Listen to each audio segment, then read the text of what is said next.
Hey guys, it's Loaf, back with the Mad Lightning Runemaster. This particular build has a special place in my heart, as it is the build that originally brought together most of my community when I first made it on the launch of the game.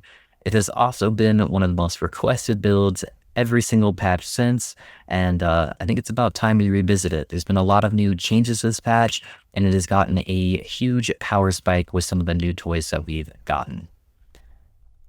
Like always, this video is very long and it's not meant to be watched in one sitting. There will be extensive timestamps below to help you with any part of the build you may have questions on. And while you can level this build from level 1, I will still have multiple planners to help you along the way, as well as an in-depth loot filter for both the leveling experience and the endgame. But if you do still have any further questions, please make sure to leave a comment below. I try to get to every single comment. If I ever miss one though, feel free to re-ask a question. I do my best to get to you guys.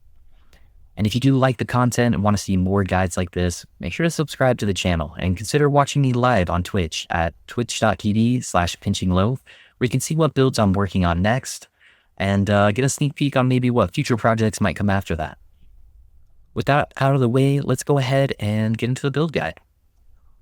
Alrighty guys, the first thing that I want to go over with the build guide is the probably the most asked questions that I've been getting since I started playing the build on stream, is there's been a couple variations of people doing the Mad Lightning build with a sword setup, and I know Bina and Maxwell recently did his version as well, and people were wanting to know, which one's better, what are the differences between them, so I just wanted to quickly clear the air with that.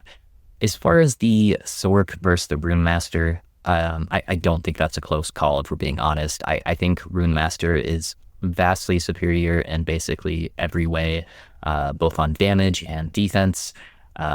There is really no point in going into the Sorc side of things. You get to use the Sorc Meteor tech to regen your mana, but you can do the exact same thing with Runebolt with Runemaster if you want to go insane cast speed and get some mana regen to help sustain that. And Runebolt gives you a bunch of buffs on top of that Meteor is not going to give you. As far as the side of the Sorc tree that you don't get access to on Runemaster, you get a tiny bit of crit chance, a tiny bit of crit multi, some intelligence gain. There's technically some like flat damage and cast speed. You can get access to distant spark, I guess, for the extra spark novas, but all of it is really, really minor. Whereas Runemaster, you get access to a way more ward gen, way more flat damage. You get a more crit multi multiplier, so way more crit multi. You get the cooldown with stacking intelligence, this is a massive intelligence stacking build. On top of that, you get access to Raywind's Frostguard, which is the Runic Invocation we use, that gives you more ward based on your intelligence. So even in the campaign, you have like 2 to 3k permanent ward generation. You're basically immortal while leveling the character. So that one, not even a close call. Runemaster wins every single time in pretty much every single category. As far as Bina's setup versus my setup, the biggest difference is I went really, really hard into cast speed. Now, that did allow me to get quite a bit more damage than what his setup has. However, it came with the cost of having more mana cost. So I use Runebolt as kind of a generator spender type playstyle where I can fill my entire mana pool in about a little bit less than a second with Runebolt, and then it gives me a bunch of buffs for doing that as well. So that's how I compensated. And then also I try really hard to make sure all of my build guides are using 0 bugs. I don't like doing any of the bug abuse stuff, or even if it gives me a little bit more power. That's his job working for Maxwell, so no flack against him. He did the best thing he could to make his character as efficient as possible, but they are using the Pale Ox bug to make his setup a little bit tankier, with having the Pale Ox redistribute the damage over to Mirage images from teleport. But the teleport images don't actually take damage. That's part of the bug, and so you just get the permanent mitigation basically. So that's the big difference. One side is much tankier, one side does quite a bit more damage. So you just take whichever playstyle you like. They're both great setups though.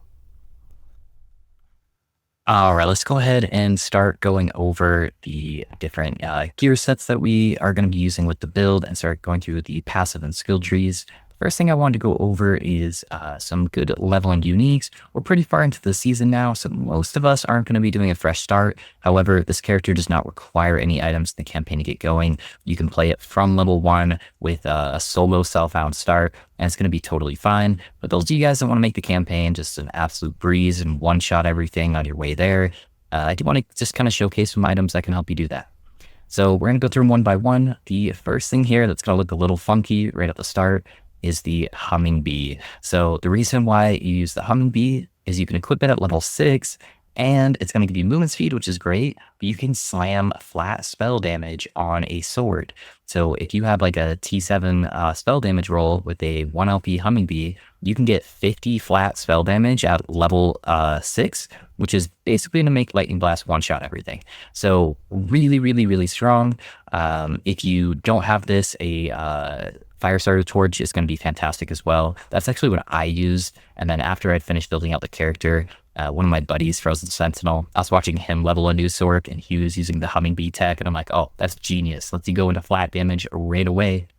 You don't have to go into like the dot scaling early and then transition later into crit stuff. So I really like the idea of using the humming bee. Next thing is a Prism Wrap, super common, unique, requires level 5. Gives you a bunch of less LE damage taken early on, which is really strong. Gives you a little bit of crit, LE damage, and some leech for your crits. So just a really good all-around item. If you have it with LP, you can slam on intelligence, you can slam on crit, lightning crit multi. Any of those stats would be great. Next, we have Toll Mats. Toll Mats is just really strong early on. It only requires level 9, and it summons a historic minion from a random era. These minions are like really, really powerful early, and some of them will even have like taunts for you. On top of that, it just gives you a bunch of LE res, intelligence, and cast speed. Once you get a crit catalyst, you're going to go ahead and swap this off. But if you got one laying around, just throw it on there. They're really easy to get LP too, so you might have like a 3-4 LP one just laying around that you can add a bunch of extra stats on there. So just a good consideration here.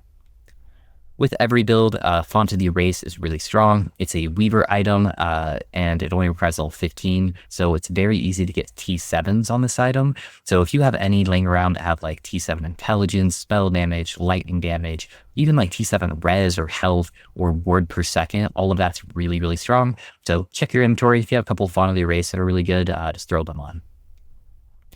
Next thing is going to be a champion mod, which is pretty rare for any build. So if you get any of the champion mods that give you the chance for Lightning Blast to chain additional times, it also gives you a bunch of percentile damage. So these are really, really strong early on. Eventually we'll swap it out to a unique belt much later, but I would definitely use one of these on the campaign if you got one laying around. Next, the Avarice Gloves. Everybody gets this for free, like level 5. This is going to cover all of your leech needs early on in the game. Once you get to Runemaster, you're basically going to be immortal anyways, but this will really help you out until then, just giving you the ability to leech off your Lightning Blast. Okay, so next, we are actually going to be doing a set if you have it available. If not, you can just use the Weaver Boots for movement speed. But if you're using the Halvar set, it gives you 20 flat, cold, and physical spell damage. That still applies to Lightning Blast. So between this set and the B, you're getting 90 flat damage. That's as much as like a super late game staff would give you. That you're getting at like level 10. So really, really strong. This actual mod for the boots is pretty good. So if you have a higher tier one, then that's great. It gives you the chance to get haste on kill with a spell, which is really great. Otherwise, you're just going for regular stats on boots. And then the relic stat doesn't matter at all. You can seal it off. You can just put it as a T1. Just get at least the 1 tier so you get the set bonus active. Other than that, as far as leveling gear goes, you're basically just looking for intelligence, cast speed, crit multi, res, and health. That's basically all you need to get the character going. My loot filter in the video description does have a full leveling section on it. So you can just slap that loot filter on from level 1. It's going to help you find all the pieces of gear that you need if you have, none of this. But if you do have these items laying around, it's going to make your campaign just an absolute cakewalk. The next thing I did want to cover is with how I use Runic Invocation. Once you do get access to Runemaster, is use a node called Immutable Order. Basically what that does is it makes it so your Runic Invocation doesn't change when you cast different elemental skills. It just always follows the first 3 skills on your skill bar. So even if I'm casting Lightning Blast, if my skill bar is Glacier, Flame Ward, Snap Freeze, it's going to give me a Cold, Fire, Cold rune. So this is how I set it up early on, just to make it easy. So I would just follow that setup until you get to the later game and you get access to some of the other skills. Basically what Cold, Fire, Cold gives you is it gives you Railwind's Frost Guard, which is, if you cast it on cooldown, it's going to make you immortal throughout the campaign. You're going to have like 2 to 3k ward, like right out the gate. So nothing's going to kill you. Cast this on cooldown, yeah, everything else is a breeze. You can base tank everything, it doesn't matter. So that's just how that works. I'll go more into an in-depth explanation when we're actually going through the skill. But if you set up your bar like how I have mine here, you won't run into any problems. Alrighty, next up, I wanted to go over kind of the uniques that are pretty important for the build. There isn't any mandatory uniques to get the character going, but there's a couple of uniques early on that you really want to strive to get as soon as possible. So this is the budget planner, where I try to use the smallest amount of uniques as possible, because I do typically try to avoid builds like this, but this character benefits a lot from a lot of uniques. So your endgame setup is basically going to be full legendaries when you get access to them. However, it doesn't require super good ones. Even just getting 1 LP on all of them, which is really easy to do, you have a really good character. Like you're pushing 600-700 corruption pretty easily with like 1 LP across the board. The only item I would really consider mandatory before you get to empowered monos is going to be the Fragment of the Enigma. So this is kind of the powerhouse of how the whole build synergizes. While it is a Lightning Blast build, Lightning Blast is only the tool that I'm utilizing to apply Spark Charge. Spark Charge is an ailment that gets applied onto an enemy, and then after a short duration, it explodes from lightning damage and does a bunch of damage. So all of our damage actually comes from Spark Charge. Lightning Blast hits for almost nothing. So what this offhand does is it gives us a small chance to apply Spark Charge on hit, and then it gives us flat lightning damage for Spark Charge per intelligence. And then one of the other really big parts here is the increased area per Spark Charge. Because of how we play Lightning Blast now, it's not chaining to a bunch of monsters anymore. You're just chaining to the same monster over and over really, really fast. So getting a really high increased area of effect is going to drastically help your clear. And then the melee multiplier doesn't matter at all.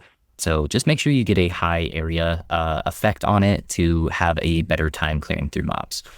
This item is extremely easy to get.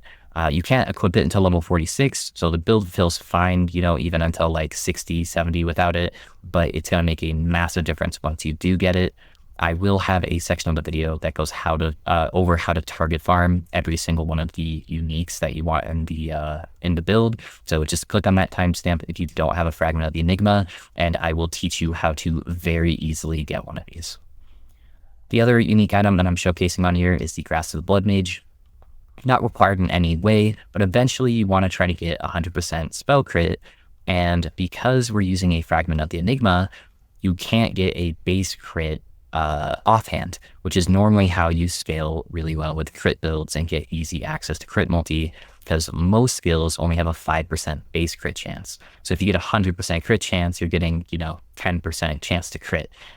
So it's not very good with not having that base crit on there, where Grasp of the Blood Mage can give us up to an additional 4% spell critical strike chance. So it almost doubles the amount of crit that we're getting from all the other sources. On top of that, it has the amazing stat of giving you 25% of hit damage taken from bosses and rare enemies is dealt over 4 seconds instead of in one big hit. So it really helps prevent that like one-shot capabilities of a lot of the monsters, because we're just mitigating a lot of that damage. On top of that, it gives you Spell Leech, which is great. So this is definitely the second item that you really want to try to gun for. So I just want to get those out of the way. We'll go more into the items as we go to the end game planner. But next up, I wanted to go over the skills so you can see how the abilities are functioning. So that way, when we go over the items, it's going to make a lot more sense. Alrighty guys, the very first skill is going to be the bread and butter of the build. It is going to be Lightning Blast that we're going to go over first.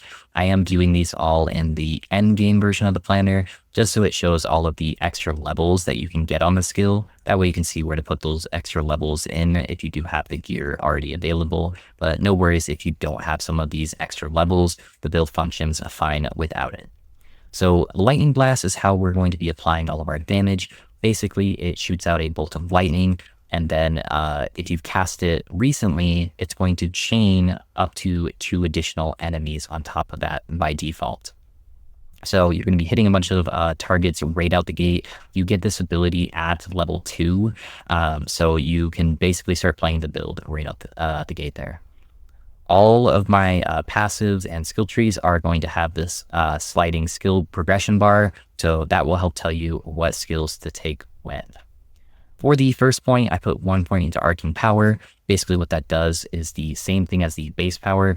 It makes it so you get an additional chain for Lightning Blast. If you have cast Lightning Blast recently, it's just going to help out the area clear a lot in the early game, which is something that Mage in general suffers a lot with until they get access to a few more skills a few levels in. So I just take the 1 point there early.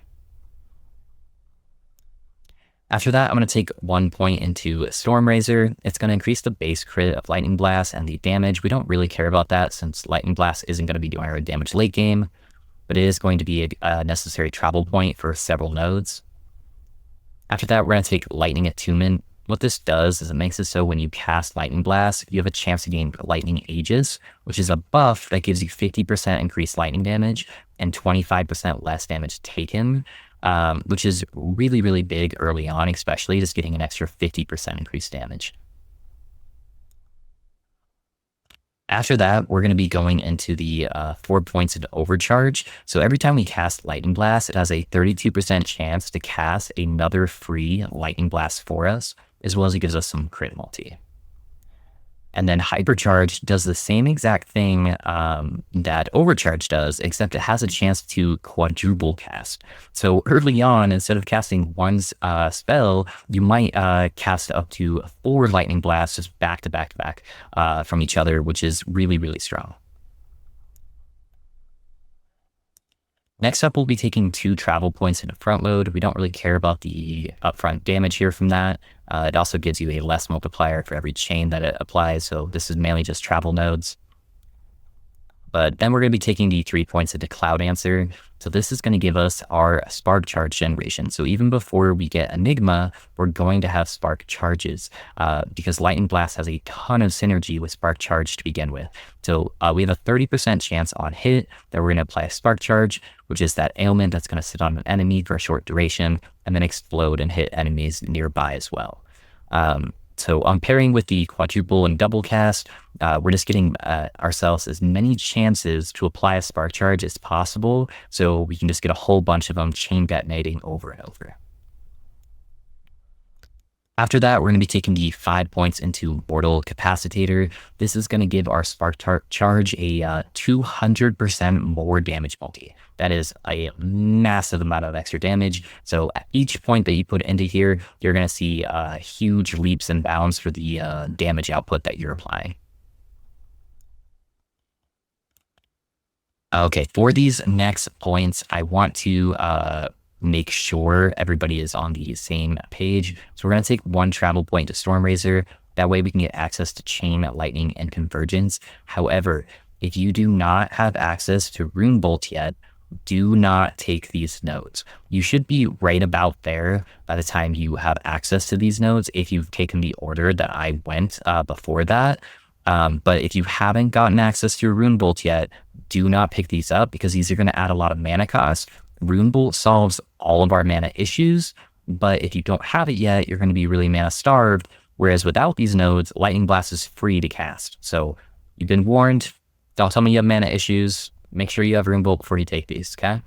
So what they're going to do, Chain Lightning is going to add an additional 2 chains to Lightning Blast, but it's going to add 6 mana cost to Lightning Blast, making a total of 9. But if you're using a wand, it makes it 6 because it minuses 3 mana cost off there. And then Convergence, what that does is it makes it so instead of chaining to additional monsters, you're just going to chain to the one monster over and over, but it's going to cut your chains in half. Now, the reason why this is so strong is because if there's only one target, your Lightning Blast isn't going to chain at all. So you are going to drastically cut your damage into a fraction of what it would be when it comes to a single boss target trying to apply spark charges. You're going to be getting like 1 to 4 hits per cast instead of getting, 10 plus hits per cast.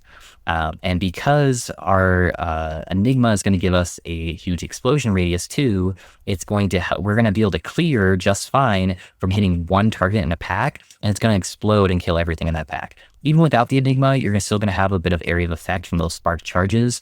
But once you do get the Enigma, it's going to be able to hit like the entire pack all at once. So you don't need the area of effect of having chaining to other targets. After that, we're going to be taking 1 point to Final Spark. This is a massive quality of life point here that's also going to help keep you alive. So Spark Charge normally has a delay before it goes off, but if you have Final Spark, if Lightning Blast hits an enemy that's already affected by a Spark Charge, it's just going to instantly explode the Spark Charge for you. So that way you don't have to wait as long before you're getting the leech from your hits. And you can instantly kill monsters instead of having that like slight almost damage over time delay, which is going to make you take a lot less hits from enemies. After that, we're going to be taking 2 points into Arcing Power for those additional chains. Now, it's important to know we don't want to take all 4 points. Because of how Convergence works, it's going to cut your chains in half, and this is actually going to round up to give us an additional chain with how it's set up right now between Chain Lightning and Arcing Power.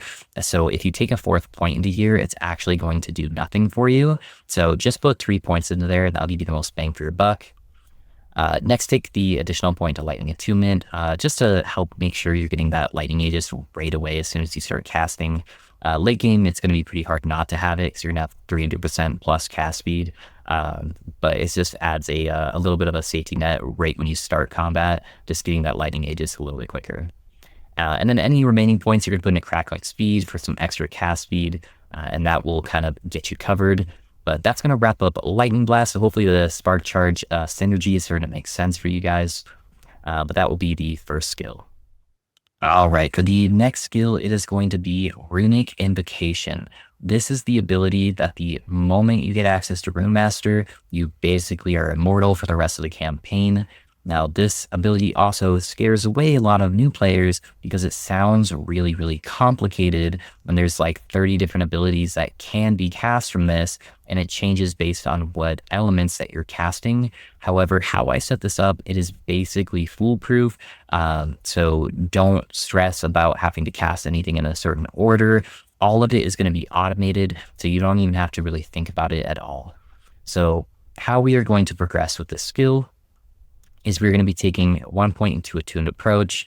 It gives you a little bit of ward when you cast Runic Invocation and refund some of the mana cost. It's mainly just a travel point. Same thing with Inscribed Patterns. Depending on what runes you have above your head, it's going to give you various buffs. We don't really care about it. It's so minor. It's just a travel point here.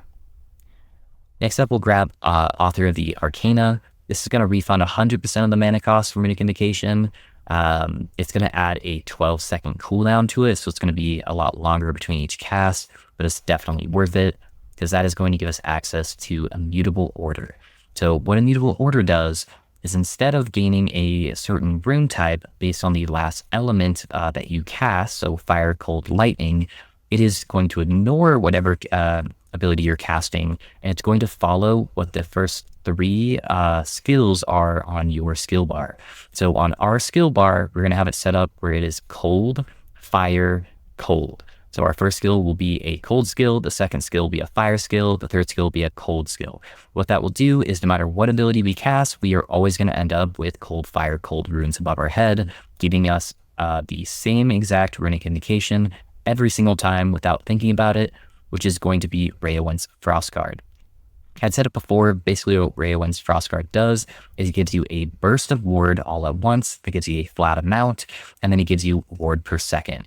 Both the burst of ward and the ward per second are increased by a large sum based on your intelligence. So the more intelligence you get, the more ward you're going to get. Even early on in the campaign, you should be able to maintain like a 2k to 3k ward without any other ward investment, as long as you're casting this button on cooldown. So just really, really solid defensive layer that's going to scale with us as our character gets stronger. After Immutable Order, we're going to take the 1 point into Adept Runescribing. It's going to give us increased cooldown recovery speed, which is going to be really nice since we add that extra 12 seconds to the ability. We'll grab the rest of those points later. We want to get into Enigma. What that's going to do is make the Runic Invocation here way easier to be casting constantly on a cooldown, because it's actually going to turn Runic Invocation into your teleport ability. We're kind of already starved on how many abilities that we can take, and we want a whole bunch of abilities on this character. So being able to use this as our traversal skill is really nice, because then you don't even have to think about it. Just use your teleport on cooldown. It's going to take care of the rest. You're going to be casting 3 spells really, really quickly, and it's pretty much always going to be cast in between every time you teleport. So just teleport on cooldown. Don't think about anything else. You'll be good to go. After you've grabbed Enigma, we'll go back and grab the additional points into Adept Runescribing to reduce the cooldown. And then we'll be grabbing the 4 points into Transcriber Power. So after casting Runic Invocation, you're going to get a buff that is going to give you 8 flat damage and 8% cast speed. And that it's going to give you that for a duration per rune. So you're basically going to have permanent uptime of Transcriber Power, just giving you an extra little bit of a power spike there. Okay, next up, all of these points on the side are pretty minor, but basically we're grabbing the Runic Energy nodes. So every second you go without casting Runic Invocation, you gain a stack of Runic Energy up to a certain maximum, and then Invocation is going to consume all of your Runic Energy. It says to do more damage with the Runic Invocation. We don't care about that part. The part that we care about is with copied scrolls. Runic Invocation now has a chance to be repeated per stack of Runic Energy. So it's basically just going to cast, has a chance to cast 2 Raowen's Frostguards.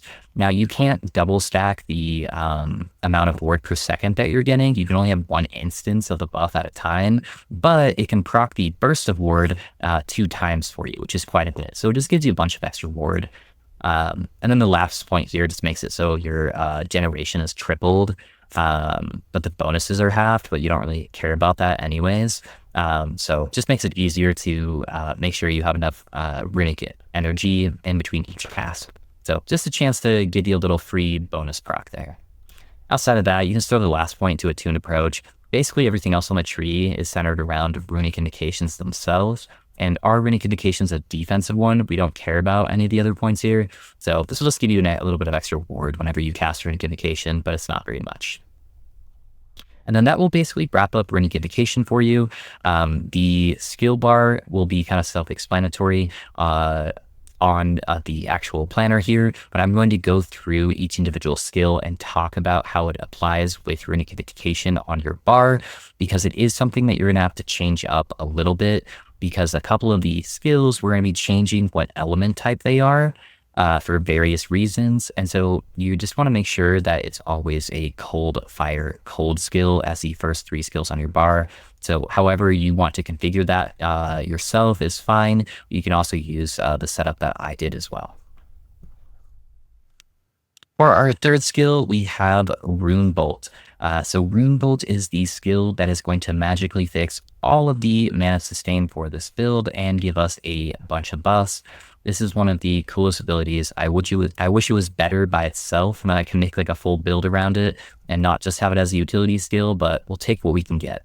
So if you've never used Runebolt before, how it functions is by default, it is a combo spell that is going to shoot out a projectile, and it is going to rotate what element that projectile is. So it's going to go through, fire, lightning, and then cold. And then when you cast it again, it's going to go back to fire. So that's how it functions on default. But let's go ahead and go through the tree here, and we'll show you how we change it. So the first 4 points, we're going to take into Arcane Restoration. So directly casting Runebolt and hitting at least 1 enemy gives you a 100% chance to gain 12 mana per cast. So a bunch of mana for free, and then it's a really fast casting ability by default, but we're also scaling a metric crap ton of cast speed, so we're going to proc this really, really quickly to give us our mana back. Next up, we're going to take 1 point to Arcanist, gives a little cast speed, chance to get haste, mainly just a travel point. We don't care about the damage of Runebolt at all, so again, just another travel point. Then we're going to be taking the point into Ice Shard. What this is going to do is it's going to get rid of the fire rotation out of the Runebolt and turn it into cold. So now it's just going to rotate between cold and lightning. And then the same thing here for Frost Spikes. It's going to take away the lightning tag and convert the lightning to cold. So now every single Runebolt that we cast is going to be cold, as well as it's going to have some chill chance there as well. The reason why that is going to be really important is for the next nodes that we're going to be getting into. So first, we're going to take 2 points for now into Arcane Overcharge. This will give you a chance to fire 2 additional projectiles, which will be nice later on for hitting multiple monsters at once to proc the mana. We're going to take the massive quality of life node, Runic Invocation. It basically makes it so it auto-targets for you, so you don't even have to think about it. If there is a monster on your screen somewhere that is within range, it's just going to auto-hit it for you. You don't even have to aim in its general direction, so you don't have to worry about aiming if you suck like I do. Then the next part, the reason why we converted the Runebolt into cold is Attuned Recovery. So depending on what element your Runebolt is, it is going to give you life on hit, ward on hit, or mana on hit. Because we've converted it over to fully cold, we're going to get an additional 6 mana with every hit that we hit on an enemy. So we're basically getting 18 mana when you pair it with Arcane Restoration per cast. And if we fire it into a pack of enemies, it's going to give us the 18 mana for every single enemy that we're hitting, just making it super easy to fill your mana bar back up. So between all of this setup, our mana is now completely covered. We don't have to worry about it whatsoever. The next part, we're just going to put the additional 2 points into Arcane Overcharge just to make it consistent with the 100% chance for the 2 additional projectiles, make it easier to recover that mana. The next part is going to be the buffs that we're going to be getting from Runebolt. So we're going to take the 2 points into Runeweaver. What that's going to do is casting Runebolt and hitting at least one enemy grants you a stack of Rune Weave, and then you have a maximum of 2 stacks with the 2 points in there for right now. Each stack of Rune Weave is going to give you mana regen, as well as mana spent gained as ward per stack. That is actually pretty good, considering we do go through quite a bit of mana. Even though our Lightning Blast only costs 6 mana, we're casting it so fast, it gives us a decent amount of ward. But the main reason we're doing it is for Dissolve and Conquer. So each stack of Rune Weave is also going to grant you more elemental damage. So it's really important that it says more there, because it's very different than percentile LE damage. This is going to wait until the full calculation of your damage is done, and then it's going to grab that big number and it's going to multiply it basically. So we're going to be getting LE damage per stack of Armor Shred on a target up to a maximum. So we're basically going to be getting 7% more LE damage off of it times each stack that we get. So after we get access to Dissolve and Conquer, we'll grab the final point of Runeweave. So we're basically getting 21% more LE damage. It's really easy to get Armor Shred in this build. Our weapon's going to have some base on it, as well as we can get some more on a couple other pieces of gear. And because we attack so fast again, we're going to be stacking Armor Shred really, really quickly. So you should be able to benefit from the full amount from Dissolve and Conquer. After that, any remaining points you can go ahead and put into Punch Through the Metal. This is going to give you a little bit of extra Armor Shred chance to pair nicely with Dissolve and Conquer. And then that's going to wrap up the Runebolt tree. Alrighty guys, for the 4th skill, we have Frostwall. Now, it's going to sound kind of weird, but it's actually going to give us a ton of extra damage and utility. So let's get into it. Basically, what Frostwall does by default is you create a wall of frost, which persists for 6 seconds. And then enemies that are inside the wall take cold damage over time and then get stacks of chill applied to them.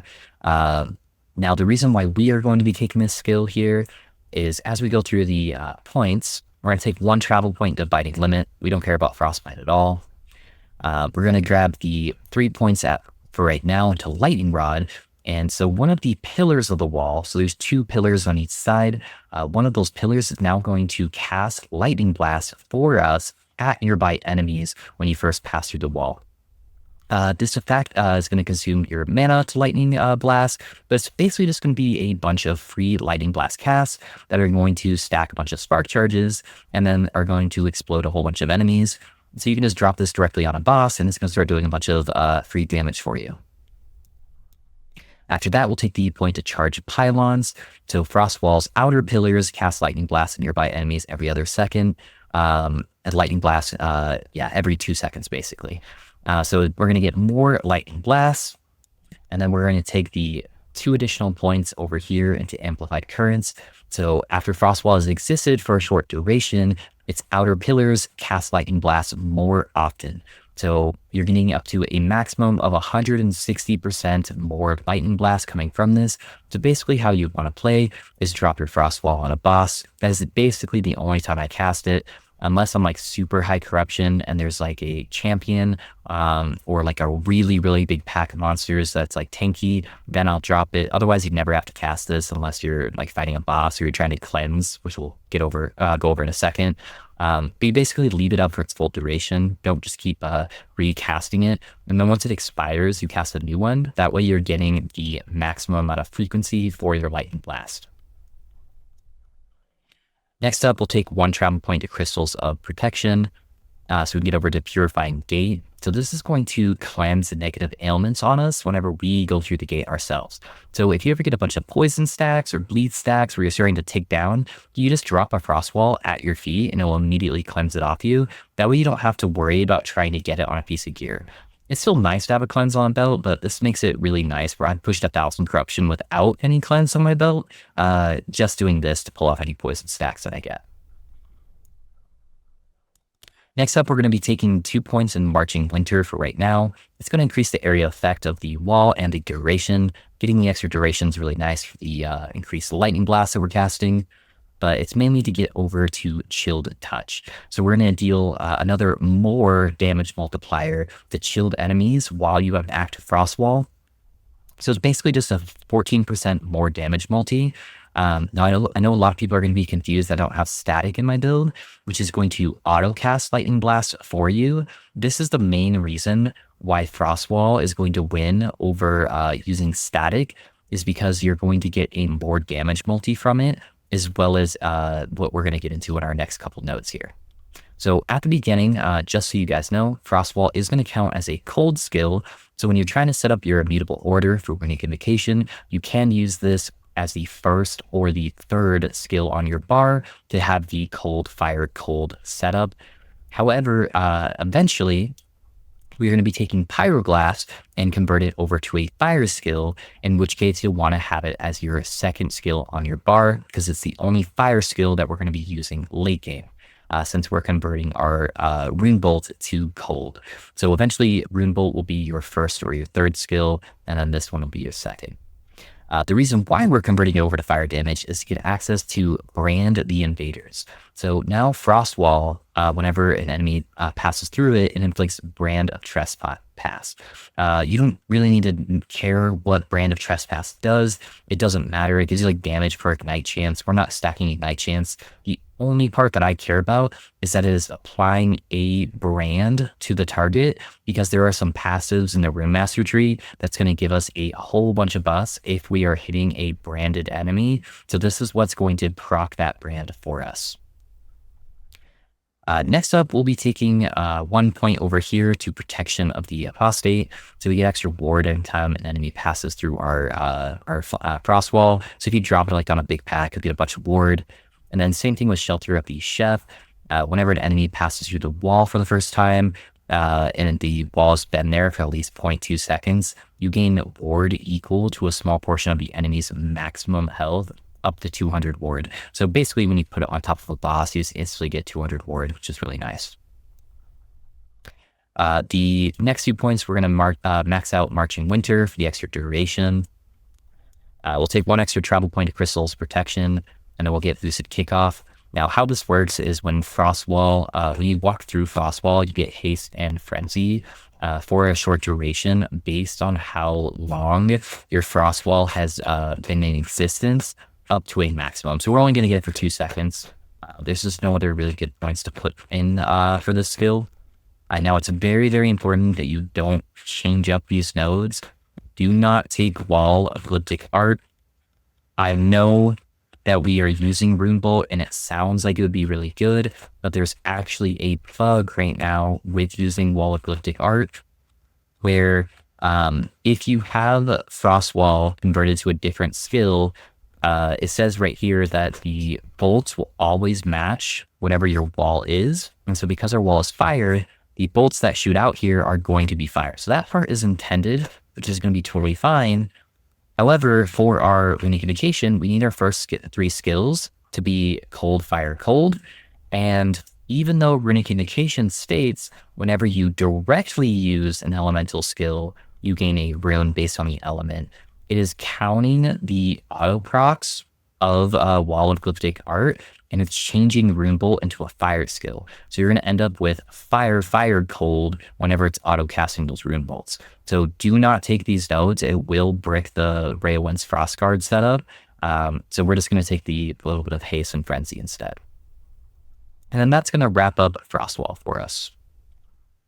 For the final skill, we have the good old reliable that every mage build basically uses, Flame Ward.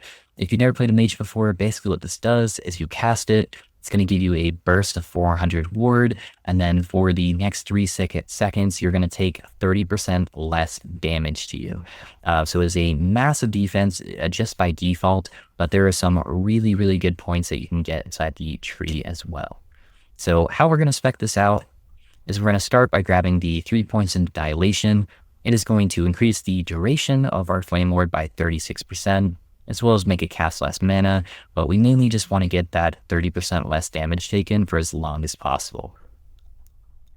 After that, we are going to be taking the 1 point to Fire Aura. This is just a travel point. You don't worry about that at all. It doesn't do anything really for us, but we're going to be taking Frost Ward so we can convert the skill from a fire skill to a cold skill, as that is going to be really important. We need access to 2 different cold skills and 1 fire skill. And because it's the last skill that we are taking, we want to get this right away. So that way we can have Runebolt be one of our cold skills, Frostwall be a fire skill, and Flame Ward be our second cold skill to proc Ray of Wind's Frostguard. After that, we're going to be taking the 1 point to Stalwart Defense for right now. It's going to give us a little bit of extra ward whenever we cast our Flame Ward. But mainly this is going to give us access to Barrier, which is going to make it so we take 40% less hit damage while Flame Ward is active as well. That does stack with the 30% less that we get by default. After that, we're going to be taking the 3 points into Prismatic Buffer for an additional minus 30% LE damage taken while it's popped as well. So this just becomes an insane defensive ability. Even on when you're fighting Uber Abaroth, if a giant triangle pizza, as most people call slams, that will typically one-shot a lot of people, you just pop a Flame Ward and you just eat it like it's nothing. So really, really strong defensive capabilities there. Next up, we're going to be taking an additional point to Stalwart Defense, so we can start heading up here. Desperate Defense is going to be a travel node. Same with Fuel to Flames. Basically just going to get a little bit of extra ward, adds a little bit of extra cooldown, but the main thing we're going for is Dual Aegis. This is going to give us an additional stack of Flame Ward. So instead of being able to use it once, we can now use it twice, just giving us more access to be able to use it reactively proactively. If we're about to get hit by something, we'll have multiple charges in case we need to eat that. After that, we are going to take the 2 points into Energize. It's going to give us 30 ward per second, but the main reason why I'm taking these points is to get over to Recollection. Now, in the old setup for Mad Lightning, I went for all the points into Frostguard to get the extra armor whenever our Flame Ward was active. These nodes are still really, really strong. Armor is great, being able to get access to that as a mage. However, if you didn't know, this patch, they nerfed how much ward retention we get from each point of intelligence by a lot. Ward retention is much, much harder to get for everybody. And so I think the 50% ward retention that we're getting for Recollection is going to be better than Frostguard. But if you still prefer to play Frostguard, you can take out these 4 points right here and just put them into Frostguard, and that works totally fine. The other thing too is if you want to put your Flame Ward onto an auto cast with using the Numlock tech that I showed off in my last Mad Lightning Runemaster, you can do that. You just can't have multiple charges. So you just take away these points, and then you can grab both the Recollection and the Frostguard. If you prefer to play that way as a more passive playstyle and not really think about it, I just think with like really pushing endgame corruption and having Uberoth in the game, it is much better to have multiple charges than it is to have that little bit of quality of life of having it auto cast for you. And then that's basically going to wrap up all of our skills. So hopefully that's all starting to make sense on how we play the character. It's actually really, really easy. You don't need to think about it. You're casting Runic Invocation on cooldown.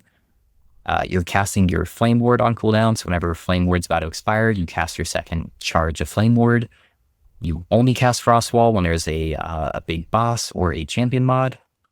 Other than that, you cast Lightning Blast. When you're out of mana, you cast Runebolt. That's it. So don't think about it. Use abilities on cooldown. Has mana, do this. Doesn't have mana, do this. And that's basically the whole playstyle. So it sounds complicated in nature, but everything's actually really easy to play as far as the build goes. Alright guys, next up I want to go over the passives for the build. So again, we're going to have the little slider here at the bottom. So if you want to see what nodes take when for the easiest progression experience, just go ahead and follow that slider and that will help you out. Now, this is going to be in the endgame version of the planner. There's only one very small difference very early on into the passive tree here that I'm going to show you that he will change as your gear gets better. So we'll go over that here in just a second. But the first thing here, we're going to take the 8 points into Arcanist. All of our gear and passives are going to be centered around stacking as much intelligence as possible. So you're going to see a big trend there. I'm going to go over it constantly as we're going through all of these passives. But 8 intelligence is great. Free resistance is also a good bonus to have on top. Next, you'll grab 1 point into Scholar, just for the extra little bit of health and mana. And then 1 point into Reactive Ward. This is a travel point to get access to some other nodes later. If you don't have a lot of crit chance on your build yet, you're just going to put 2 points into Scholar. Next, we'll be grabbing the 5 points into Mage Flurry. This is going to give us an additional 15% cast speed. One of our next top tier stats to look for on our gear outside of intelligence is cast speed. The more cast speed we have, the more spark charges we're applying. So it just really synergizes well. Also, it gives us cooldown recovery speed. The cooldown recovery speed doesn't apply to us since we are using Runic Invocation as our teleport ability and not teleport itself. Okay, so next up, the only thing that's going to change between the planners is I'm grabbing the 5 points into Warden for the 50% ward retention. Like I said earlier, it's really hard to get ward retention nowadays, so getting the 50% here is really big. However, if you are not capped on your critical strike chance yet, instead of taking the 6 points here, you'll put 1 additional point to Scholar and then 5 points into Knowledge of Destruction for the extra crit chance and crit multi. That is the only thing that's going to change between like the budget planner and the endgame planner. After we get our 20 points into the base mage skill tree, we're going to start putting points into Runemaster. We're going to start with the 4 points into Sphere of Protection. This will give us an additional health. And then on top of that, you are going to take less damage from enemies that are Ignite, Shocked, or Chilled. Every enemy we hit is going to end up being like shocked and chilled. So we'll just automatically get less damage taken. So we're going to start with 4 points for now. We'll eventually take the rest later though. Then we'll be taking 1 point to Unsealed Mana. It's going to give us an additional 3% cast speed. We don't really care about the mana. We're not going for the 5 points bonus anymore, like we used to in the old version of the build, because our Lightning Blast actually costs mana now. And so we can't benefit from the 5 point bonus anymore. Next, we'll be taking the 8 points into Arcane Focus. Again, that extra 8 intelligence is going to be really, really big. Once we start going over some of the other nodes that give us benefits from intelligence, we'll go into more why that's such a big deal. But by default, intelligence gives you percentile damage and ward retention. So both of those are great. On top of that, we're going to get 16 flat ward per second. That doesn't sound like a lot, but when you are casting Lightning Blast faster than a Gatling gun, and you have a chance to quadruple cast every time you do one of those casts, that 16 ward is going to add up really, really fast. Next up, we'll take 2 points right now into Runeward Cataclysm for the extra critical strike chance. And then we'll be taking these 6 points into Mental Catalysis for the extra 6 intelligence, as well as the minus 36% bonus damage taken from critical strikes. Next, we'll take the additional 3 points into Runeward Cataclysm for the 5-point bonus. What this is going to do is whenever you critically strike an enemy, you gain the Runeward Cataclysm for 6 seconds, which grants you a more damage multiplier to enemies that are on a low health. This is going to give you a lot of damage when you're fighting really tanky monsters like Uberoth or just regular Aberoth. And then after that, we're going to be taking 1 more point into Sphere of Protection. So we have enough points to get over to this row right here. This is going to be where we really see how much better Runemaster is than Sorc. So the first step is we're going to get the 5 points into Decree a Burning Wind. What this is going to do is give us a more damage multiplier to bosses and rare enemies, which is really, really strong. And then this effect is doubled if you have an active raw rune or if you pass through a Frostwall recently. We're not going to be using raw runes, but we do have Frostwall. So that's going to give us an additional 10% more damage. After we've grabbed that, that's going to give us enough points to get access to Runebolt, which is our highest priority, so we can fix any mana issues and start making those chains for Lightning Blast only go to 1 target. So once we get access to Runebolt, we're actually going to swap over to the Sorc side of the tree to get one of the best nodes here in the entire game for Mage, Calculated Destruction. So it's going to give us 5 intelligence. And now each point of intelligence grants is going to also give us increased spell critical strike chance. So we're getting 3% spell critical strike chance per point of intelligence. So now intelligence is doing percentile damage, ward retention, and spell crit chance. We're going to be trying to get to 100% spell crit, so that's really, really big. Next, after that, we're going to be taking the 5 points into Arcane Momentum. So when you cast a spell, you're going to gain a stack of Arcane Momentum for 2 seconds. And then if you refresh the duration, or if you get a new stack of Arcane Momentum, it's going to refresh all of the stack's durations. So putting 5 points in here is going to give us up to 5 stacks. Each stack is going to give us 5% cast speed. So we're basically just getting 25% free cast speed. We attack so fast too that we're going to instantly get all 5 stacks. After that, to make it even better, we're going to be grabbing the 8 points into Essence of Celerity. This is going to make it so on top of the cast speed from Arcane Momentum, we're also going to be getting spell damage. So it's going to be giving us 16% spell damage times the 5 stacks, and it's going to make the duration last a little bit longer. On top of that, we get a 6-point bonus. That's just going to give us an additional 10% boost speed, which is pretty nice. Next, we'll be taking 1 point. I'm going to try to say that word into this travel point. It's going to give us a little bit of lightning damage, which isn't bad. It's also going to give us a little bit of shock chance, which is pretty good. We do need some sort of shock. Even just a little bit is going to go a long way with how fast we cast.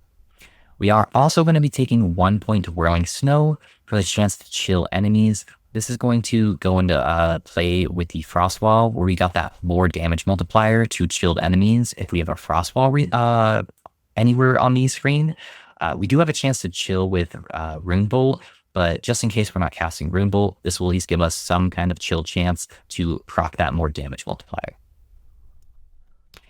These next 5 points are going to go into Riftbolt. These are very, very important to get. Please take these in this order. So we get 15% lightning penetration, which is really, really big. But on top of that, it's going to give us 1.5% lightning damage leached as health. This is going to be really important when we start going over our gear. We have to have a decent amount of leech. So we're going to get the leech from Riftbolt, and then as well as the gloves that we showcased earlier. Next, we'll be jumping back into the Runemaster tree and getting our next really big node here. So we're going to start off with 5 points in Ancient Inscription, which is going to give us 5 intelligence. We'll take a break from pitting points in there for just 1 point, just to grab Rune Word Hurricane. The reason why is whenever you directly use a lightning skill, all the time with Lightning Blast, we're going to get Rune Word Hurricane. It's a buff that's basically going to give us 10 flat damage for free. So we're going to proc that really quickly. We only need 1 point for the 20% chance since we're casting so many abilities so quickly. Just 10 flat damage for free, basically. Then we're going to finish getting the 8-point bonus in Ancient Inscriptions. What this is going to do is give us an additional bonus from stacking intelligence.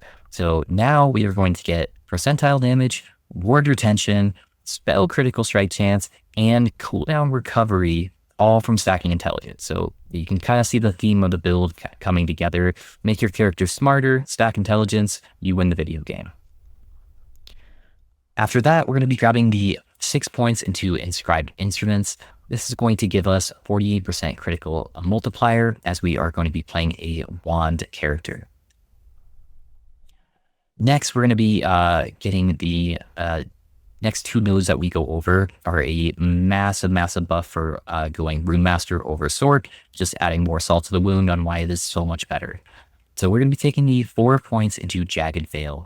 What Jagged Veil is going to do is whenever you critically strike an enemy, you are going to gain an additional 8 ward. We are critically striking very quickly, so we're going to be always hitting the max amount of procs of 5 times per second for this node, so just a whole bunch more ward. On top of that, you have a 4-point bonus where you have, it's very important how this is worded, you have more critical strike multiplier. So you don't get extra percentile critical strike multiplier. It's going to add up all your crit multi, and then it's going to give you a more multiplier of that number against bosses and rare enemies based on your current ward up to 20%. So you're going to get, you're going to have this all the time. You're never not going to have this as long as you're proccing Raywind's Frost Guard and attacking anything. You're always going to have 20% more crit multi. So huge damage and defensive node. Next up, we'll be taking the 7 points into Celestial Doom. This is going to give us a 7 flat spell damage. And then again, you deal more spell damage to branded bosses and rare enemies. This is where that brand is going to come into play from the Frostwall, is whenever we brand one of those bosses, we are going to be getting more spell damage, as well as we're going to be getting an extra 100 ward every second that we hit the boss. So just a whole bunch of extra ward generation on top of that more damage multiplier. Next up, we're actually going to be swapping over to Spellblade really quick. We're going to be grabbing 4 points into Arcane Warden. It's going to give us 5 intelligence. Now, the 5-point bonus isn't like massive, which is why I waited until the very end to grab these points. But what it does do is it gives you additional Ward Decay Threshold per point of intelligence. Again, just another thing to have with intelligence. Ward Decay Threshold is really strong for like regen builds, like low life. Where it stops you from having your ward go beyond a certain point unless you're taking damage. It's not as important for us. We're going to be a ward generation build. We're going to get a bunch of wards from attacking, but we want the intelligence no matter what. So we just take the 5 points here just to get a little bit of extra cushion when we first enter an echo, that we at least have like 1,000 ward to start off with. And then for the remaining points here, we're going to be finishing capping out Sphere of Protection for that less damage multiplier. You don't get a lot of that on Mage outside of Flame Shield, so we're going to take it where we can get it. And then we're going to be putting the last points into these nodes here. We're going to put 1 point to Never Late. We don't really care about what this does. It's mainly just a travel point, but we get access to Rune of Dilation. So after using a traversal skill, you gain increased cast speed and movement speed for a short duration. So 3 seconds after using a movement skill, you're going to get 10% extra cast speed and 10% movement speed. We're going to get a couple other buffs after we use a movement skill from our gear. So it's going to be a really big like burst window that we can get a bunch of damage in really quick. So getting that extra cast speed is going to be a pretty big deal. And then that's going to wrap up all of the points in the passive tree here. So if you guys have any questions, let me know in the comments. But hopefully me going through each node and step by step and kind of explaining how it works and why we're using it, will make sense to you guys. Alrighty guys, now that we've gone over the skills and the passive tree, you're kind of understanding how the build is supposed to function. I do want to start going over the gear for the character. Now, I don't want you guys to scream at me and say mean things in the comment when you see a character that is all legendary gear and every single piece of gear has 4 legendary potential on it. I normally strive really hard to not do full legendary gear. However, there's so many great things that you can get, and they're good even if they're 1 legendary potential, and I made an exception this one time.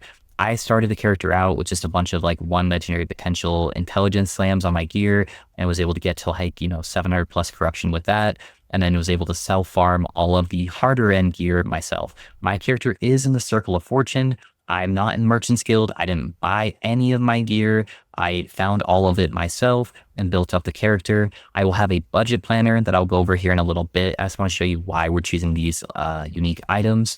But there will be alternatives to basically everything here except Enigma.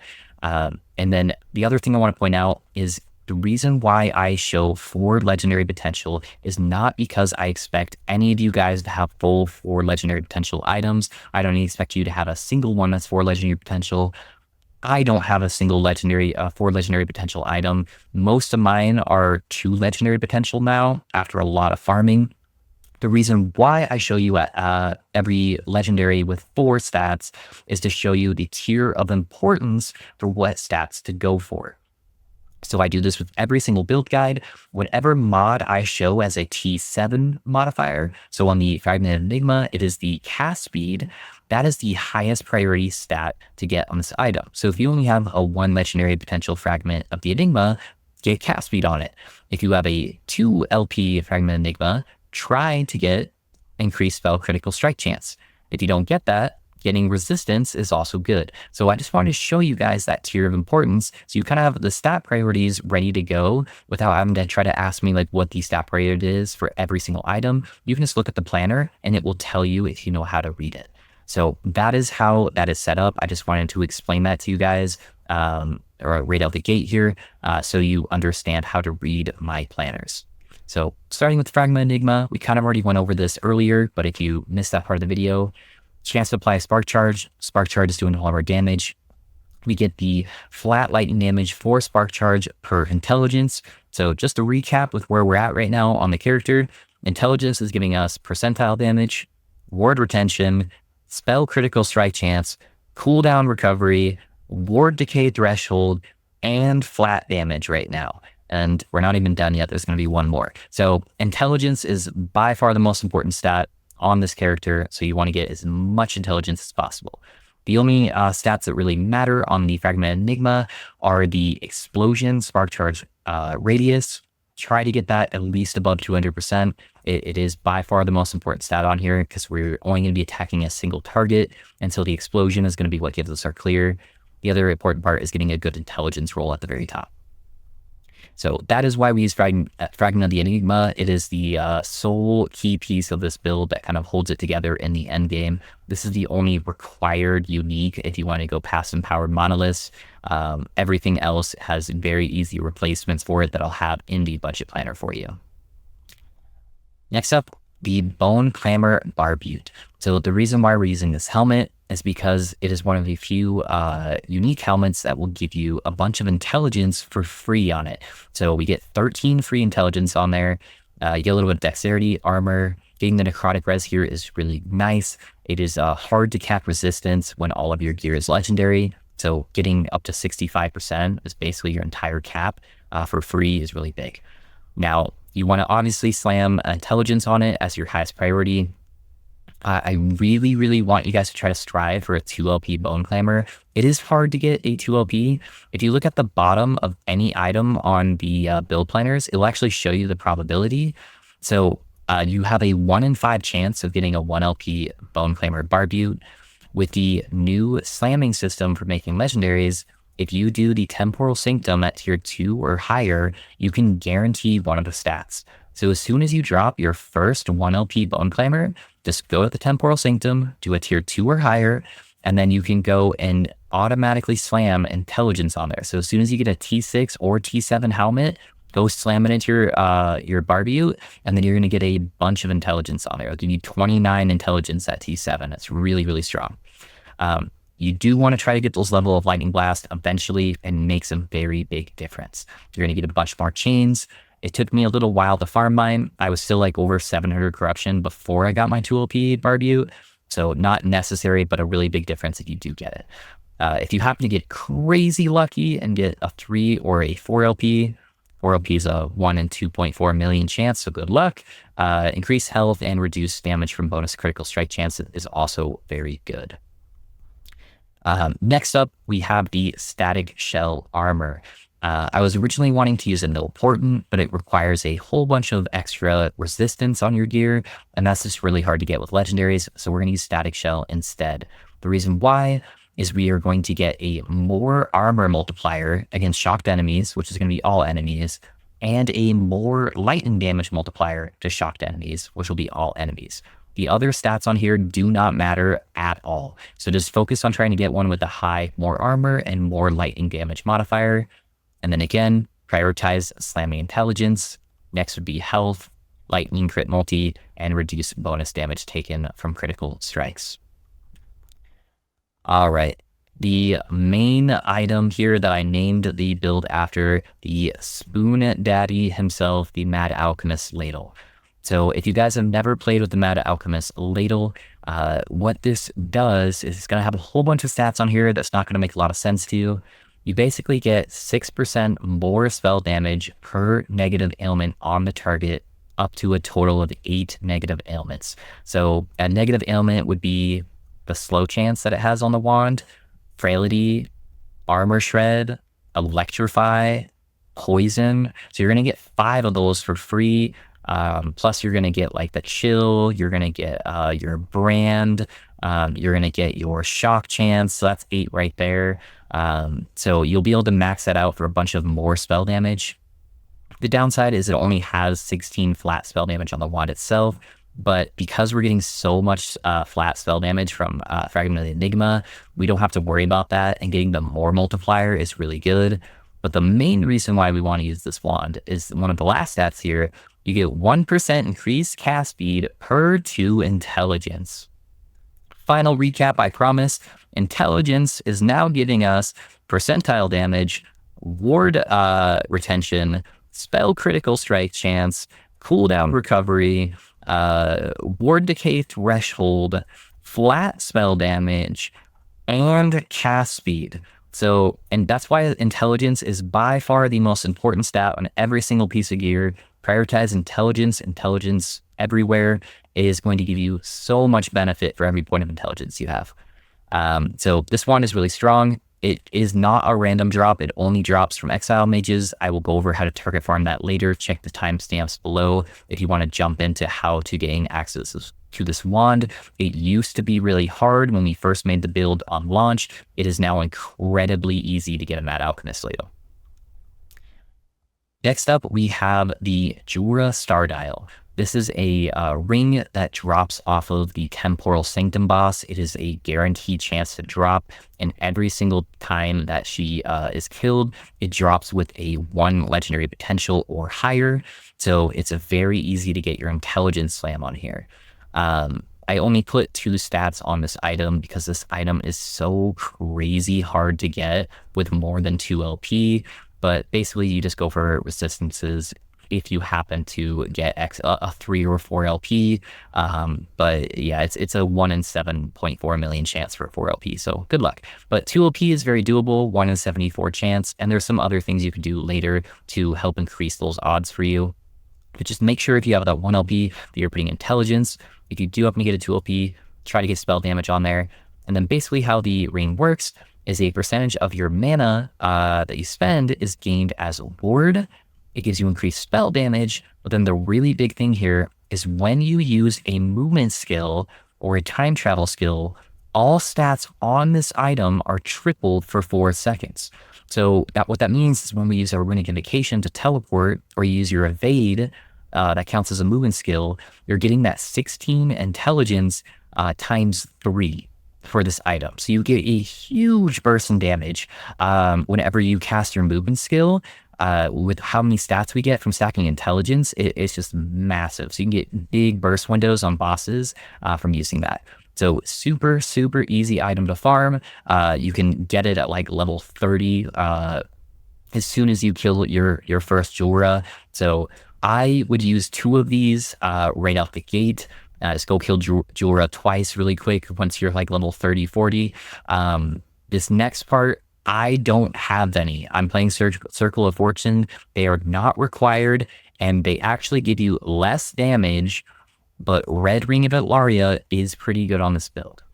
The reason why you would use this is very late game when you want to start pushing really high corruption. These are better defensively than Jorah Star Dial.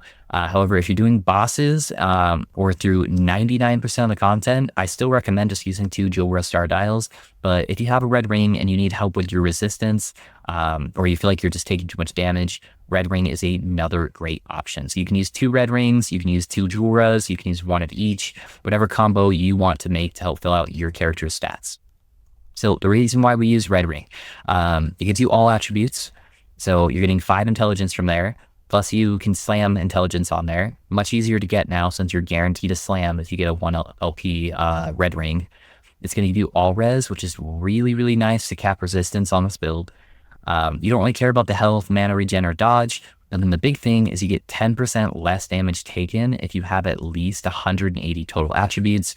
We're going to have that just with intelligence very easily. So that is why you can use one of these if you have one. Next up, we already went over this earlier, but Grasp of the Blood Mage, one of the new items added to the game. It is a fantastic piece and one of the things that really makes this build function at a high level again. The reason why is because it has the 4% base spell critical strike chance on it now. It is really hard to get crit capped with this build now, since we used to get it for free from an old node. They nerfed that node so it doesn't stack anymore, so now we have to actually get crit chance on our gear. So make sure you have a 4% spell critical strike roll. I would rather use a 0 LP Grasp of the Blood with a 4% node than use a 1 LP with a 2% node. So really try to get the 4% spell crit. The other parts that matter on this item, the 1% spell damage leeches health, that is going to help out a lot, as we're going to get to one of our other items here in a second, as well as that 25% of hit damage taken from bosses and rare enemies is dealt over 4 seconds, giving our insane ward generation time to keep up with those big hits that we're taking. The 250% of mana spent reflected to you as damage is almost nothing. In fact, it does actually kind of help us with our leech as well. But yeah, this glove is awesome. Prioritize intelligence. The second stat is actually going to be armor shred. Now you can only get armor shred on your amulet or your gloves. Try to get a 2 OP Grasp of the Blood Mage with intelligence and armor shred, but prioritize the intelligence. If you can only get 1 LP legendaries, get your armor shred on your amulet and make sure you still get the intelligence here, because you can't get intelligence on your amulet. But if you do get a 2 LP, it's better to get the armor shred here. Other than that, you're just going for cast speed and health. Next, we have the Blood of the Exile boots. This is basically the same thing as the Bone Clamor.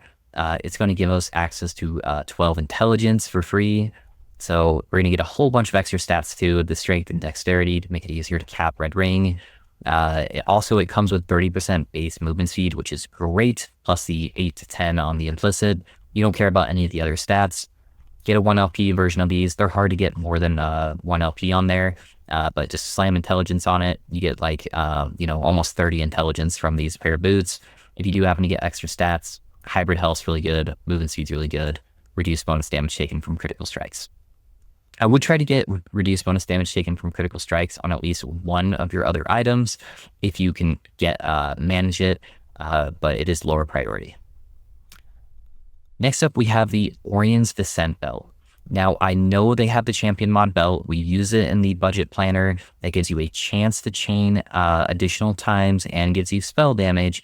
but because it is a chance to chain and not guaranteed chains for our Lightning Blast, it is actually a DPS loss. I have tested it a whole bunch of times on various levels of gear. Orient's Descent almost always wins. Sometimes it gets close because the other belt is a proc-based belt. Sometimes you get a crazy lineup of procs. And even when it gets like really, really lucky, it's still right neck and neck with Orient's Descent. So the reason why we use Orient's Descent, most of the stats are useless on this belt, but it's a belt that gives us 25 intelligence. You can't get intelligence on any other belt, and this belt is very easy to acquire. I will go over how to target farm it in the timestamps. Go ahead and click to those timestamps. I can show you how to do it. You're basically guaranteed every time you do one of this boss fight to drop, I think, 2 of these belts. So you just wait until you get one that's 25 or like 23 plus intelligence, and then you will slam like health on it, and then you're good to go.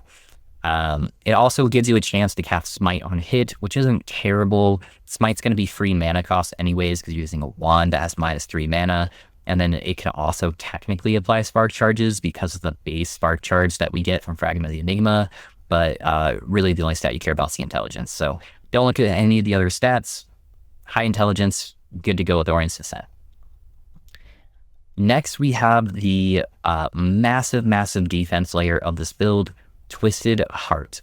So if you've never used a Twisted Heart before, basically what this does is it sacrifices a percentage of your current health and converts it to ward whenever you cast an elemental skill. So you want to prioritize getting an 8% Twisted Heart, and every time we cast Lightning Blast, which is really, really fast, we're getting a percentage of our health as ward. That is why we actually have 3,200 health here on the planner. When we are a ward build, you should never be going down to your health pool, but you want it because of Twisted Heart. This is also why we have Leech on our passive tree and our gloves, because the higher health that you are, the more ward you're going to get from each cast. So with the Grasp of the Blood and the passive tree Leech, you are basically going to be 95 to 100% health the whole time. Your health pool is just going to be ticking up and down really, really fast. But that should be enough to maintain it. The other important parts, it gives you +1 to all of your skills, basically. For the Ellie skills, all of the main skills are basically elemental skills. It's going to give you cast speed. And then the implicit is really important too, because it rolls from 12 to 20% increased health. So try to get one as close to 20% as possible. That extra health is going to be an extra ward every time you cast. So really, really strong piece of gear. This is going to make your defenses go through the roof. I will go over how to farm that as well in the timestamps below. Next up, to go over our idols. The idols we're going to be using are mainly the large idols here. They give you increased cast speed while you have Lightning Aegis. You're always going to have Lightning Aegis. This goes up to 19%. So you're basically, between the 4 here, you're basically getting like 80% increased cast speed. Really, really strong. Try to get Ellie Res on them if you can. This is going to help you cap your Ellie Res without needing it on any of your other pieces of gear. It is very hard to get cast speed and Ellie Res. I don't have 4 of them. I have 2 of them. It is going to take a bit to farm. I will go over how to farm those in there, but just try to get them if you can to make your resistance capping even easier.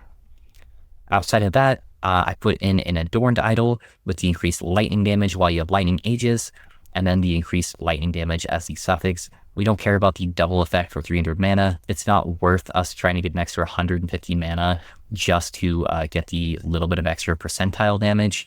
There's a very big difference between percentile damage and more percentile damage. So this is really not that much. So don't worry about the 300 mana.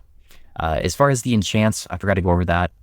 For the large idols, we're mainly just going for the crit multi. You can get ward decay threshold on there. The crit multi is by far going to be the most important though. You could also get the flat spell damage is going to be really big. You can get reduced bonus damage taken from crits. So any of that is pretty good. Really just try to focus on getting crit multi though if you can. The other stat really doesn't matter. The Stout Weaver idols here, there are a couple different options. So you want to try to get increased health. So you get the extra ward from Twisted Heart and ward retention, as ward retention is really hard to get, like I was saying. And then you want one of them that have a chance to apply Frailty on hit. This is going to make it so you don't have to try to get it on a legendary slam. Frailty on hit is an ailment that applies to enemies that makes them do less damage to you. So if you can get one of these idols, it'll be great. Now, because it is really hard to get res on this character with all the legendary gear that you're trying to use, I am currently doing this on my character. Everything except the large idols you can sacrifice for idols that give you resistance. It is especially hard to get physical and void res. So I used a few void and physical idols.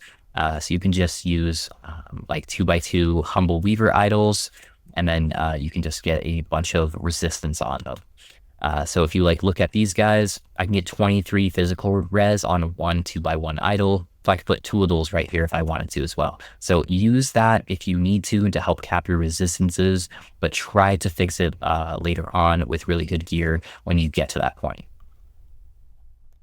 I just realized I also forgot to go over the unique amulet. The unique amulet that you will want to use in endgame is the Nihilus, which drops off of Aberoth. Only use one of these if you have a good roll. So what indicates a good roll? You have at the very top 1 to 12% health. Obviously, you want 12% health. That's really good. The other stats don't really matter that much. Down below, you have +1 to 2 levels of skills. +2 is obviously insane for getting those extra chains for Lightning Blast. As long as you are not at a negative mana regen, then I consider that pretty good. You want to try to get as much more armor as possible. And then the big stat here is trying to get as high a all res as you can. That's going to help out all of your gearing options there. So if you get one that's at least mostly positive, especially in the level of skill, armor, and all res, then that is a really good amulet. Like I was saying before, if you have Armor Shred on your gloves, slam Crit Multi on here. If you don't, slam Armor Shred on here as the priority. It is going to be hard to get one with multiple LP. Expect to only have a 1 LP amulet. It's hard enough getting one that's good rolls, let alone multiple LP with good rolls. Also, it is important to note that I do have a lot of slams for like Crit Multi on here, but you do need a bit of spell critical strike chance.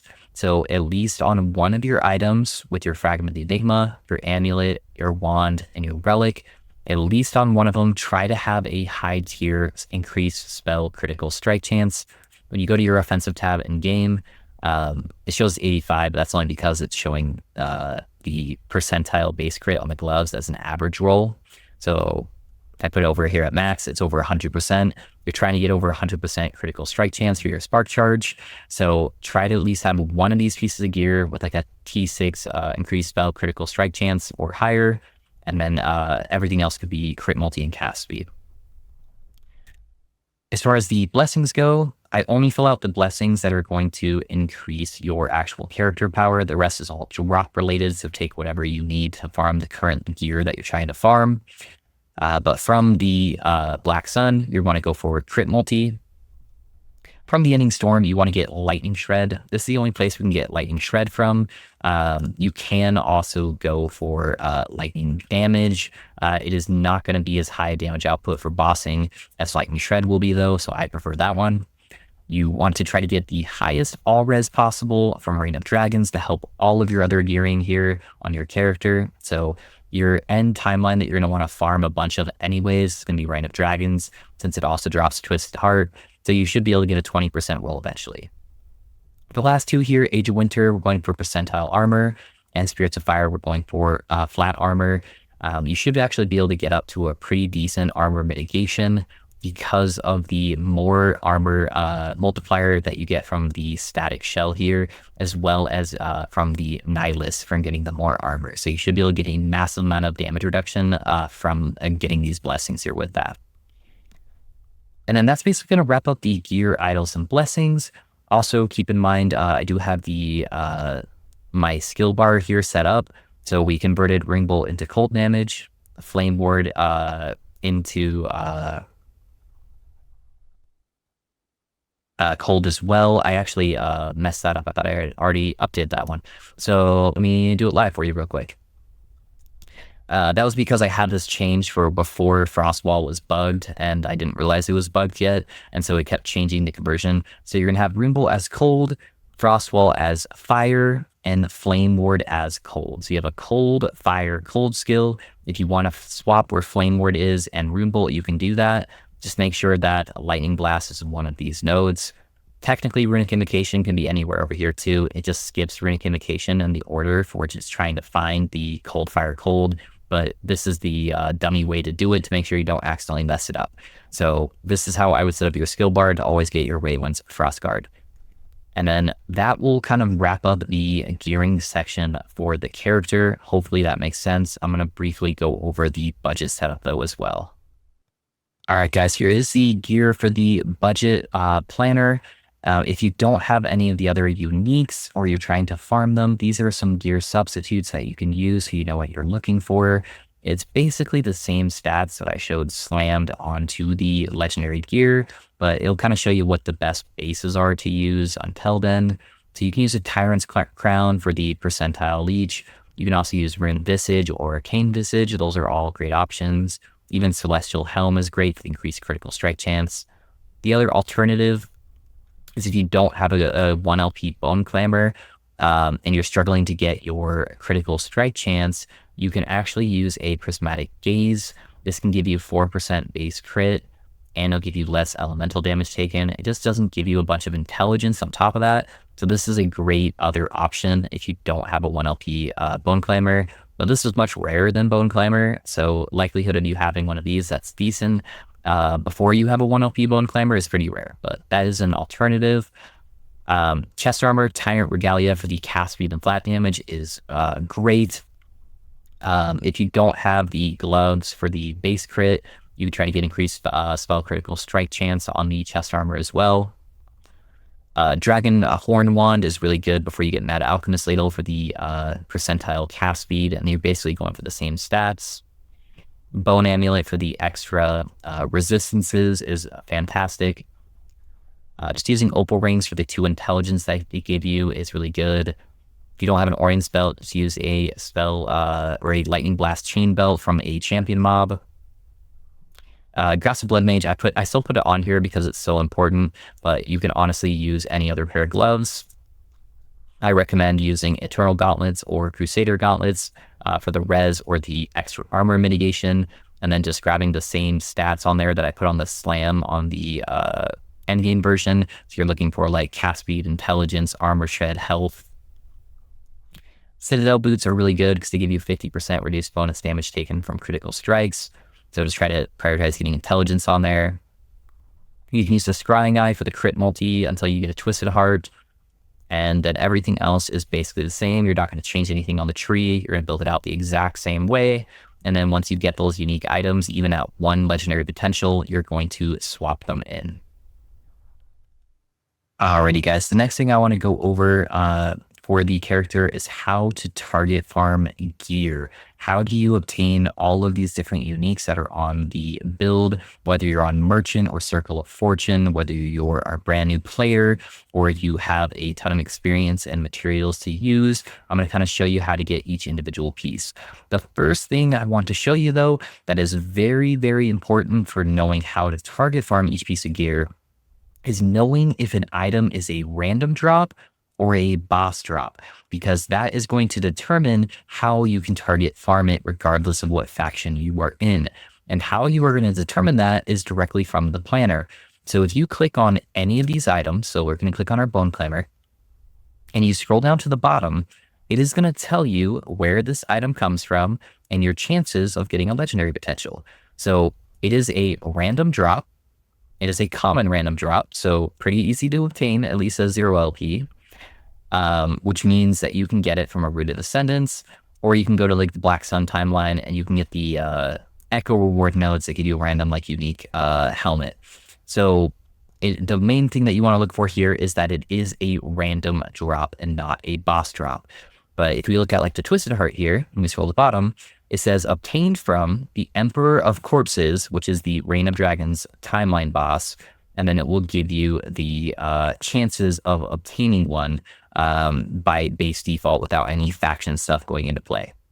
So that's what it looks like if it is a boss drop. That is very important to know for the next parts that I'm going to go over on how you can target farm a piece of gear.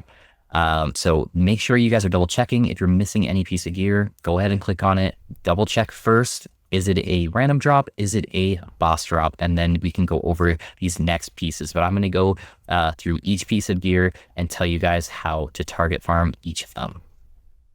Alrighty, guys. So for the first kind of target farming method, I do want to go in game and actually show you guys how this works. So the first target farming method I want to go over is using Runes of Ascendance to farm random drops. It is very important that these do not work on boss drops.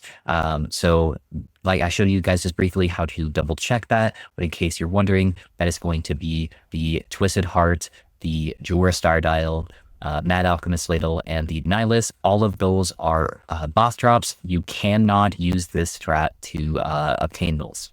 If you don't know what a Rune of Ascendance is, if you click the F button, it is going to pull open your crafting window here. And then one of your runes, there is going to be right here, Runes of Ascendance. So changes an item into a unique or set item of the same type. So for example, if I have a bunch of catalysts here, if I upgrade one of these catalysts with the Rune of Ascendance, it doesn't matter which type of catalyst it is. So it can be a Sapphire Tome, it can be a Branded Skull, any catalyst, it will change it into another random drop unique catalyst. So one of those could be your fragment of the Enigma. So that is one way that you can obtain them. If you are in the Merchant's Guild, that is all that you care about. That is going to be your top priority, is getting your fragment Enigma first. So every Rune of Ascendance that you get early game, you're going to slap a random catalyst into your crafting bench, and then you are going to use a Rune of Ascendance. Now, if you are in the Merchant's Guild, or sorry, in the Circle of Fortune, like I am, that is actually going to change how you want to use your Rune of Ascendance. So if you look at your Circle of Fortune and you look at your rank rewards, the number 2 reward here is a 45% chance for Runes of Ascendance to be preserved when used on an item that requires at least Circle of Fortune rank 1. So that's basically 45% more Runes of Ascendance opportunities to get your catalyst offhand. So what that is trying to say is if you see this item right here, in the very bottom right where it says requires level 52, there's a little purple icon that says rank 5. That means this is a Circle of Fortune catalyst that I am using. So if it has that purple icon, that will give you the 45% chance not to use your Rune of Ascendance. If it's not, you're going to see this one isn't. It just says requires level 32. This is just a generic one that I bought off the Gambler for an example. So I will go into it later, but in my loot filter that I will have for you guys, there is actually going to be a rule that is going to show you all of the Circle of Fortune catalysts that drop on the ground. So whenever you see them in that color, you can just pick them up, throw a Rune of Ascendance on it, try to get a fragment Enigma. Even if you already have one, you can use the same method to try to get one with legendary potential or a better explosion radius. So I'm going to give you guys an example here. These 5 aren't Circle of Fortune catalysts. These 5 are, but it doesn't matter what base type it is. Rune of Ascendance. Boom, we got a Tolmats. Go to the next one. So these are going to use one of our Rune of Ascendance every single time that we do it. And I believe that the Fragment Enigma is like a 1 in 10 chance. So it's statistically, we should get one, but knowing me, I'm probably going to get some bad luck and not get it. Okay, so now we have 25 Runes of Ascendance left. We have that 45% chance not to use one when we upgrade it. So we did use one on that one. We didn't use one on there though. You can see we're still at 24. So that saved us one of our Rune of Ascendance because it was a Circle of Fortune, our rank there. Statistically unlucky, we rolled our 10, but you guys get the point there. It's going to give you a random offhand catalyst every time you use it. You may get it in 1 try, you may get it in 10, you may get it in 20. That's just how stats work, but it should be an average of a 1 in 10 chance to get your Fragment Enigma. Should be a really easy way to obtain that right away. Now this method is going to work for any of the random items. So you can use that to get your fragment. You can use it to get your Blood of the Exile, your Grasp of the Blood Mage, your Static Shell, and Bone Clamor Barbute. So all those will work. I would mainly just use them on Fragment of the Enigma. I'm going to go over some farming strategies for the other pieces of gear.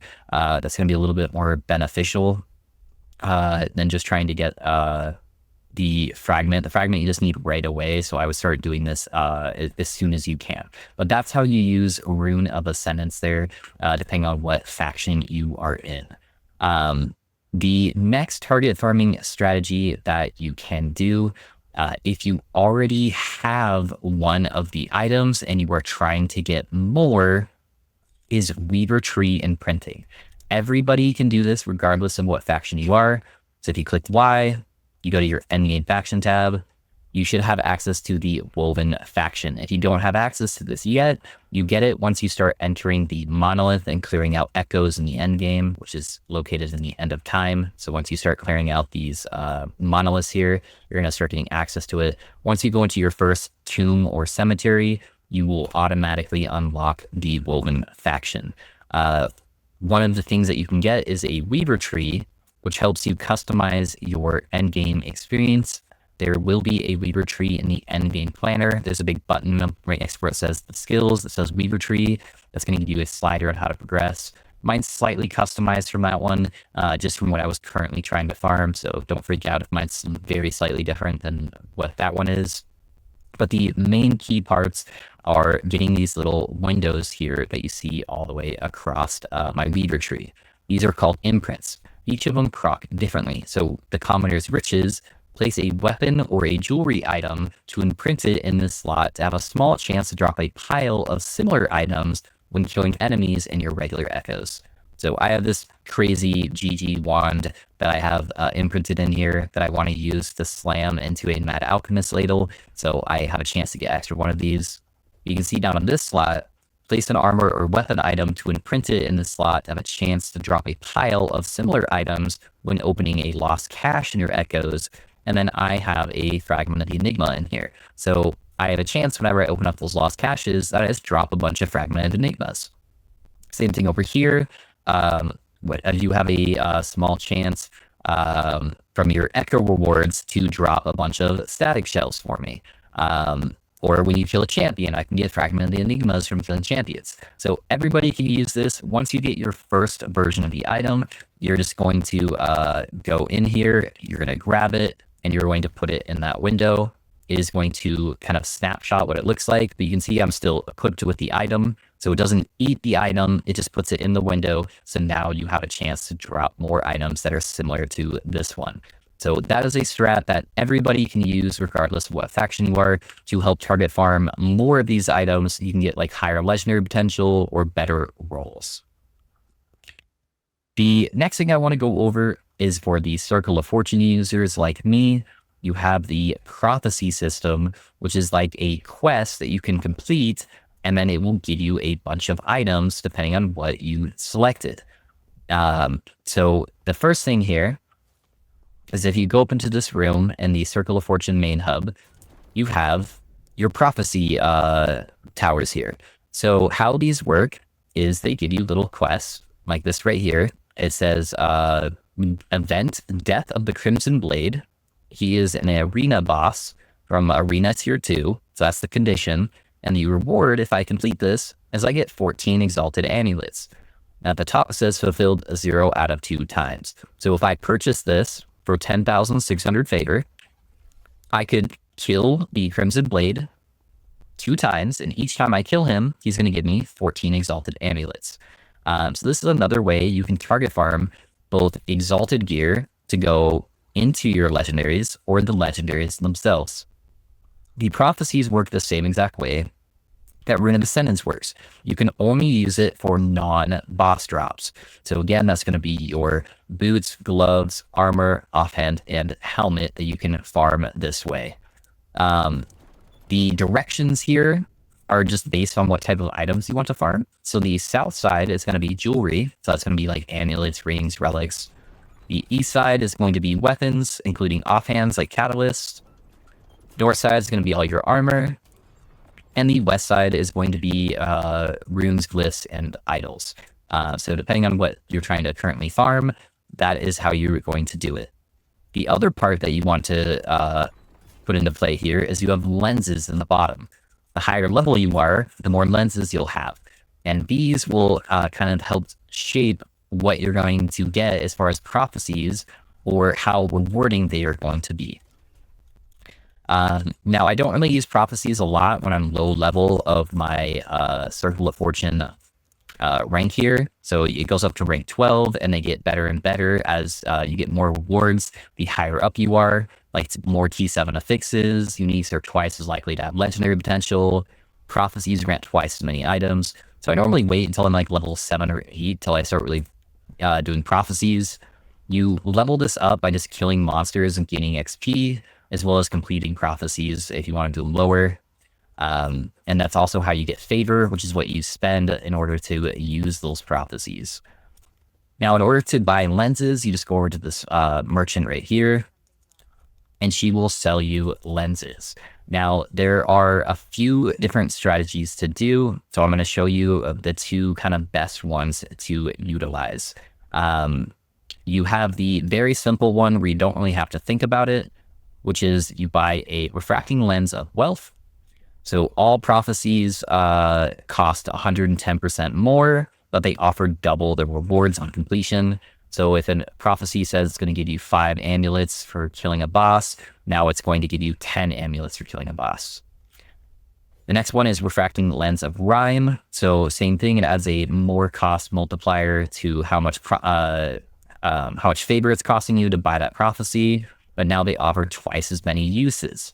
So instead of killing a boss 1 time for the 10 amulets, you're now going to be able to kill him 2 times for 10 amulets each time to give you 20 amulets. So these two work really well together. And then for the third lens, you just use whatever you're trying to target farm. So if I'm trying to target farm Fragmented Enigma, I'm going to use Focusing Lens of Orbs that gives me increased chance to find Catalyst prophecies. If I'm trying to farm Bone Clamor, I'm going to buy the helmet one to help me find more helmet prophecies. So this one is like a kind of zero brain power on what to set up for the lenses. It's just, you do these two and then whatever you're trying to target farm. I think that this strategy is better if you are trying to farm one specific thing. However, if you need to farm a bunch of Bone Clamors, Static Shells, and Blood of the Exiles, let's say, all 3 of these are armor slots, and the Grasp of the Blood Mage, you're trying to farm all 4 of them that are going to be all in the same category. There's another strat where you do Focusing Lens of Time, 100% reduced chance for prophecies to have events that are not monolith related. Obscuring Lens of Time, 100% reduced chance for prophecies to have monolith events. And then using a Refracting Lens of Rhyme for the twice as many uses of them. It's harder to specify what you're trying to farm since you don't have an identifier prophecy. But basically what you can do is it makes the quest rewards a lot easier to obtain from what your objectives are. So like here, it says I need to go to the Death of the Husk of the Elder Gaspar. I try to only do quest objectives of something I'm already currently farming. So to give you an example, I'm doing the Emperor of Corpses timeline. So if it has any prophecy that doesn't have to do with the Emperor of Corpses timeline, I'm just going to click reroll and get a new board. However, with this setup, you have to do a lot less rerolls. So I'm typically looking for something super generic. Let me see if there's something here. Like this right here. Death of a Nemesis monster. It needs at least 100 corruption in order to obtain this. Every single timeline has Nemesis monsters in it. So it doesn't matter where I'm farming, I will be able to complete this. But a Shade of Orbis. Every single timeline has a Shade of Orbis, so I could complete this. So this is one I would pick up if I need Exalted Boots. But like Arena, I am never touching Arena. I will never pick up a prophecy that's for Arena. Soulfire Bastion, I almost never farm Soulfire Bastion, so I would never pick that up. I'm not currently farming Fall of the Empire, so I'm not going to pick that up. I'm not farming Last Ruin, so I wouldn't pick that up. This setup makes it easier, so where you don't have to do as many rerolls. if you need a bunch of stuff. So, for example, Death of Exile Mage. Every single timeline has an Exile Mage. Death of Boss. Doesn't even say a condition. So any boss in the game, that's going to proc that. Death of Exile Mage, Death of Exile Mage, Death of Exile Mage, Death of Nemesis. So this basically forces all of the quests to be very generic things that you can kind of proc anywhere. And so if you don't want to have to reroll a bunch and look for like priority quests to complete, then this is a really good strat for you. It's just if you're trying to look for only unique helmets or something, you're going to have to reroll until you see unique helmets on there quite a bit. Whereas the other strat, it'll be easier to find the thing you're looking for. You just have to find the right prophecy to trigger that thing, if that makes sense. So I think most people prefer doing this strat now. I still go through this one if I'm looking for one thing in particular. Like if I only need Catalyst, I'm going to do this one. I'll just re-roll the couple extra times to find the good quest that I want. But, you know, use each strategy depending on what you find most comfortable for you. But that's basically how I roll prophecies on the character to target farm all of the random drops. As far as the boss targeting drops, the Twisted Heart is really easy. It is going to be from the Reign of Dragons timeline. You can see this is the one I pushed the most corruption on. So you're basically just going to go to this timeline.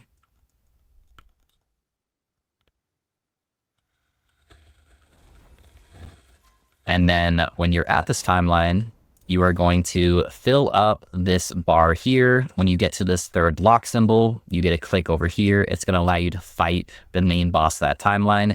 This boss from Reign of Dragons has a chance to drop the Twisted Heart. So that's basically how you target farm it. Very, very simple and easy. The Nihilist Amulet is found from Aberoth and Uber Aberoth. It's easiest to farm the regular Aberoth. So that is going to be, you're going to need Harbinger Eyes in order to do that. That's the key to open it. These drop from killing Harbies. So Harbies can spawn whenever you fight these normal bosses, depending on where you are at in the quest line for it. So when you typically over 300 corruption, you can just fight them every single time, no matter what. When you first start out, you have to do them in a bunch of different timelines. I'm not going to get too much into that, but you can kill Harbies to farm eyes. Once you have the eyes, you're going to bring them over to the Shattered Road.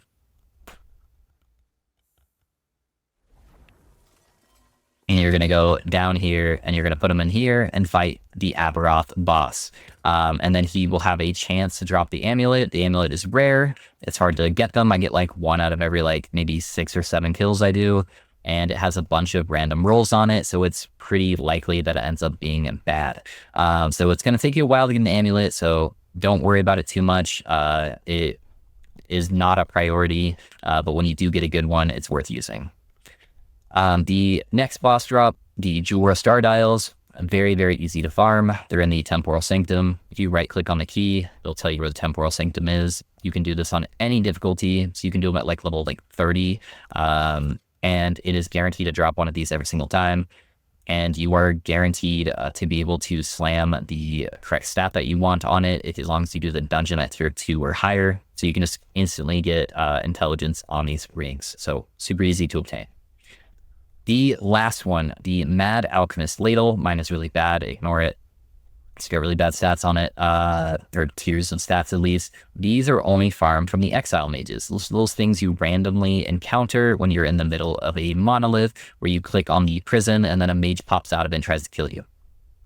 Now, there is a strat to trying to farm these, because if you're only farming them from the random encounters that you find during Echoes, it's going to take you a long time to try to get a wand.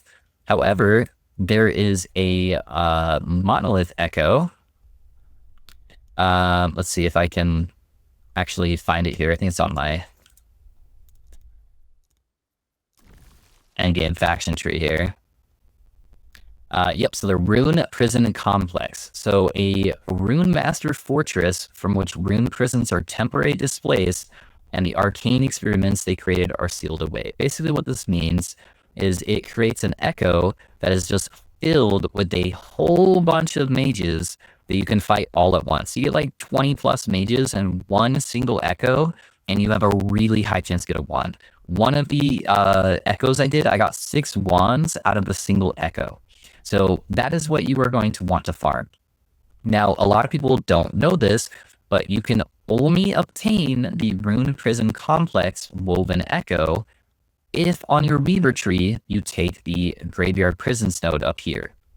So I don't have it right now because I'm not farming them at the moment, but basically your tombs and cemeteries have a guaranteed rune prison and with a possessed exile mage. As soon as you take this node, now when you start killing mages, they have a chance to drop the rune prison complex.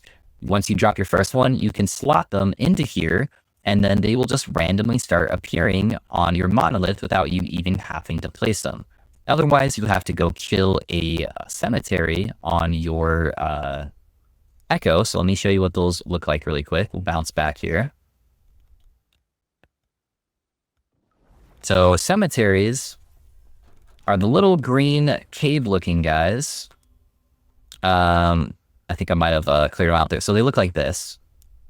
And when you complete the objective at the very end, after you've killed the boss, there's a little device you can click on, and it will let you place your own echoes. You can see right here, I have a whole bunch of placed echoes here that are of a different color, or I have a whole bunch of Nemesis towers right here that I placed.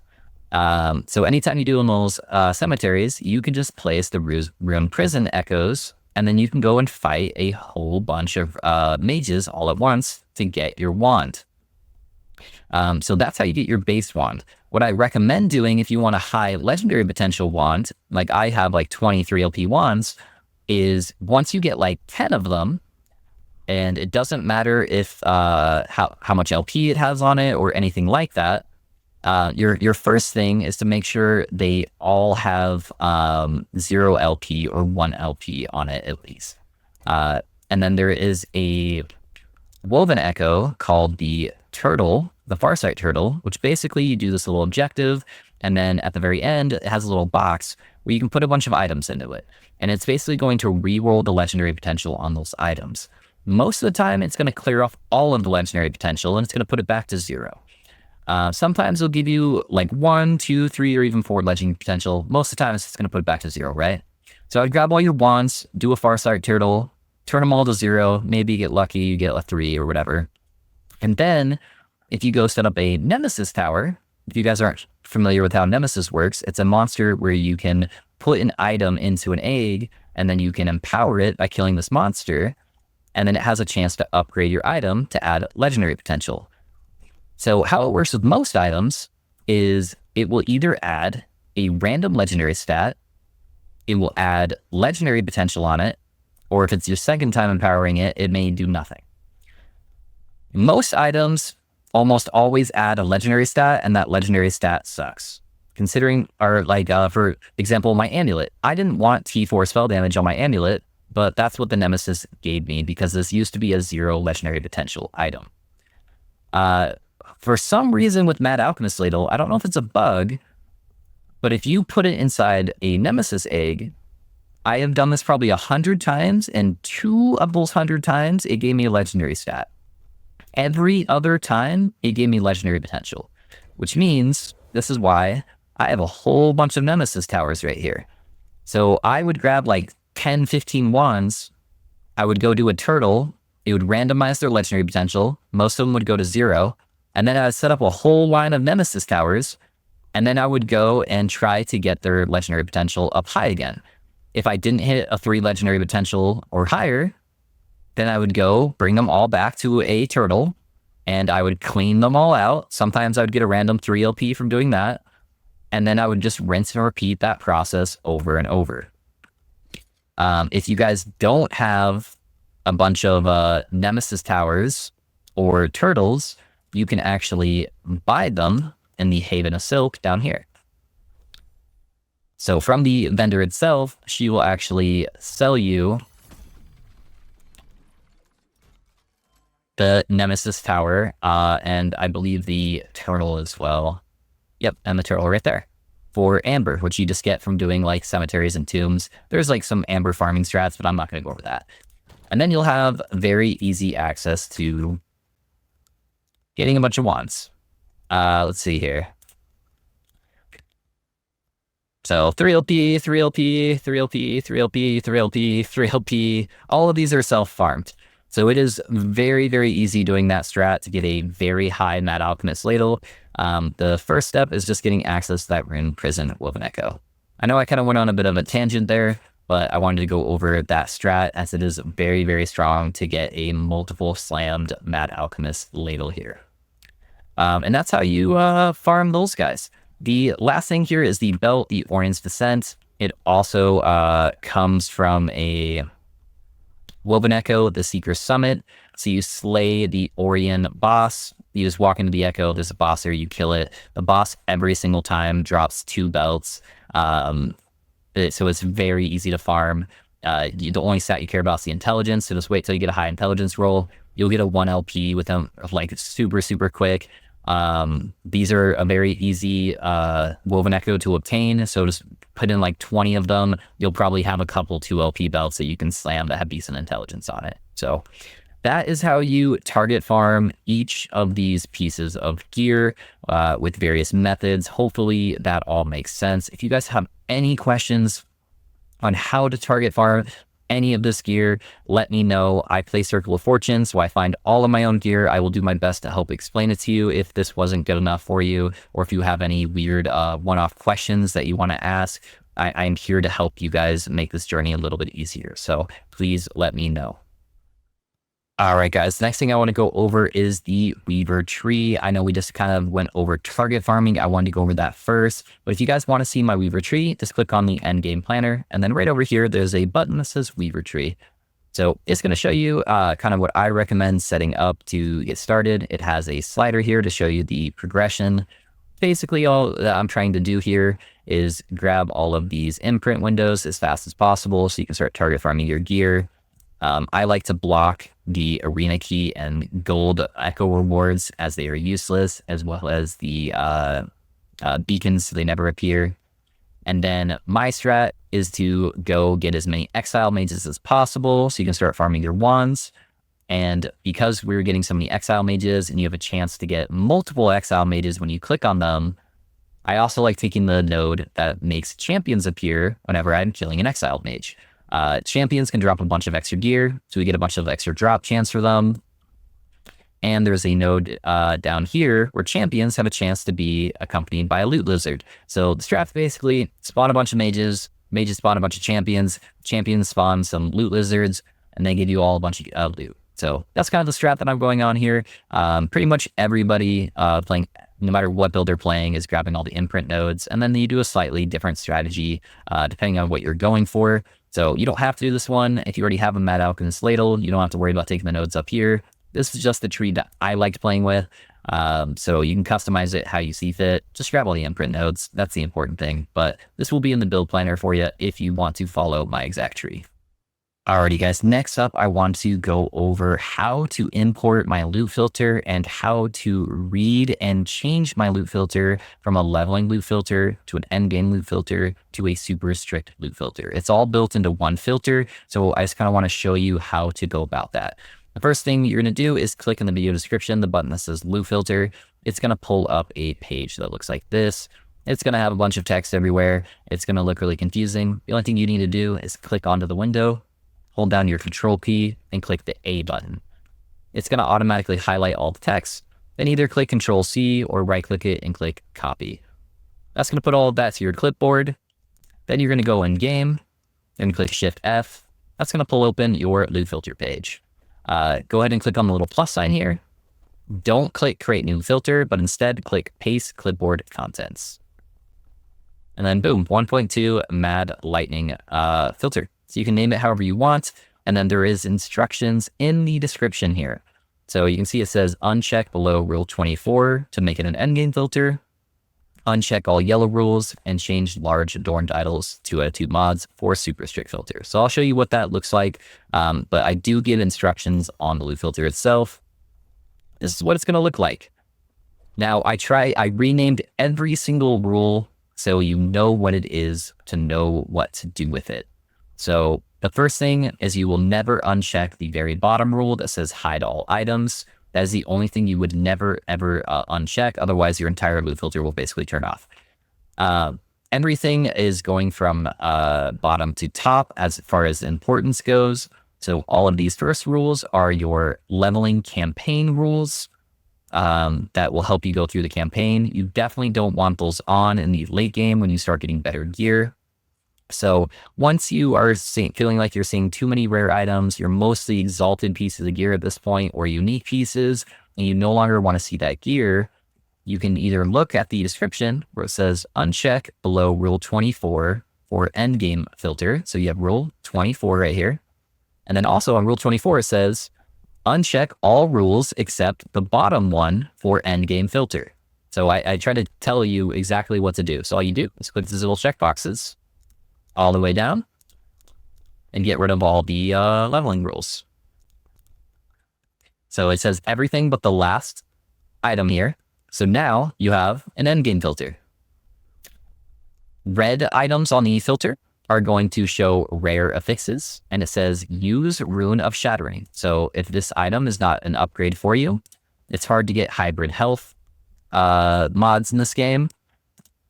And we need lightning critical strike multiplier from the mage affixes. So anything that shows up red, if you're not going to wear it, you're just going to open up your crafting bench, click a Rune of Shattering, and shatter the rune to get the affixes on it. The next one is the very rare affixes, and it says use Rune of Removal on them. So there's only one here, and it's level of Lightning Blast, which you need for your Helmet Slam. So if it shows up in baby blue, you are going to use a Rune of Removal on it to pull off the Lightning Blast mod, so you can use it to craft helmets later for slamming. The next rule here is for Circle of Fortune users. So it says COF Catalyst Rings. This is how you are going to know what bases to use for your Runes of Ascendance in order to try to get Fragment of the Enigma or Red Ring of Ilaria. It's going to show up in orange. So anything that shows up in orange, you're going to put in your crafting bench and use a Rune of Ascendance. The next parts are super easy. I basically have every item type. If it is a good base or a item that's going to be used for slamming in your legendaries, if it's tier 6, it's going to show up in yellow. If it's tier 7, it's going to show up in pink. So wands, it has like the mods that you want selected. And so it's only if it's a good mod that it's going to show up as yellow or pink. And then I try to make it super, super easy. For some of the items where it is for intelligence, like your gloves, your boots, body armor, your helmet, and your rings, and your relic, these are all set up under the same rule. And you can see on the rule name itself, it says Exalted Stat Items. I have it showing Exalted Dexterity, Attunement, and Strength, as well as Exalted Intelligence. The reason why is there is a Woven Echo that will re-roll your stat from one of those stats to intelligence, the Orden's Watch. So it says right in there, use Orden's Watch Echo to re-roll non-intelligence items. So if you find a really good item that you want to use or that you want to use to slam into a legendary item, go pop open Orden's Watch or re-roll it to intelligence, and now you're good to go. Anything that shows up with the purple underline is a double exalted item. These don't have like particularly good stats, but that is because they added the new rune, Rune of Redemption, where you can re-roll exalted stats, as well as they added Rune of Havoc, where you can change which stat on your item is exalted. So I like to show all of those, so that way if you get some crazy like double exalted item, you can maybe make it good with those runes. Anything that is blue will be a triple exalted item, which are really rare. And then we have our idols here. So unique set legendaries.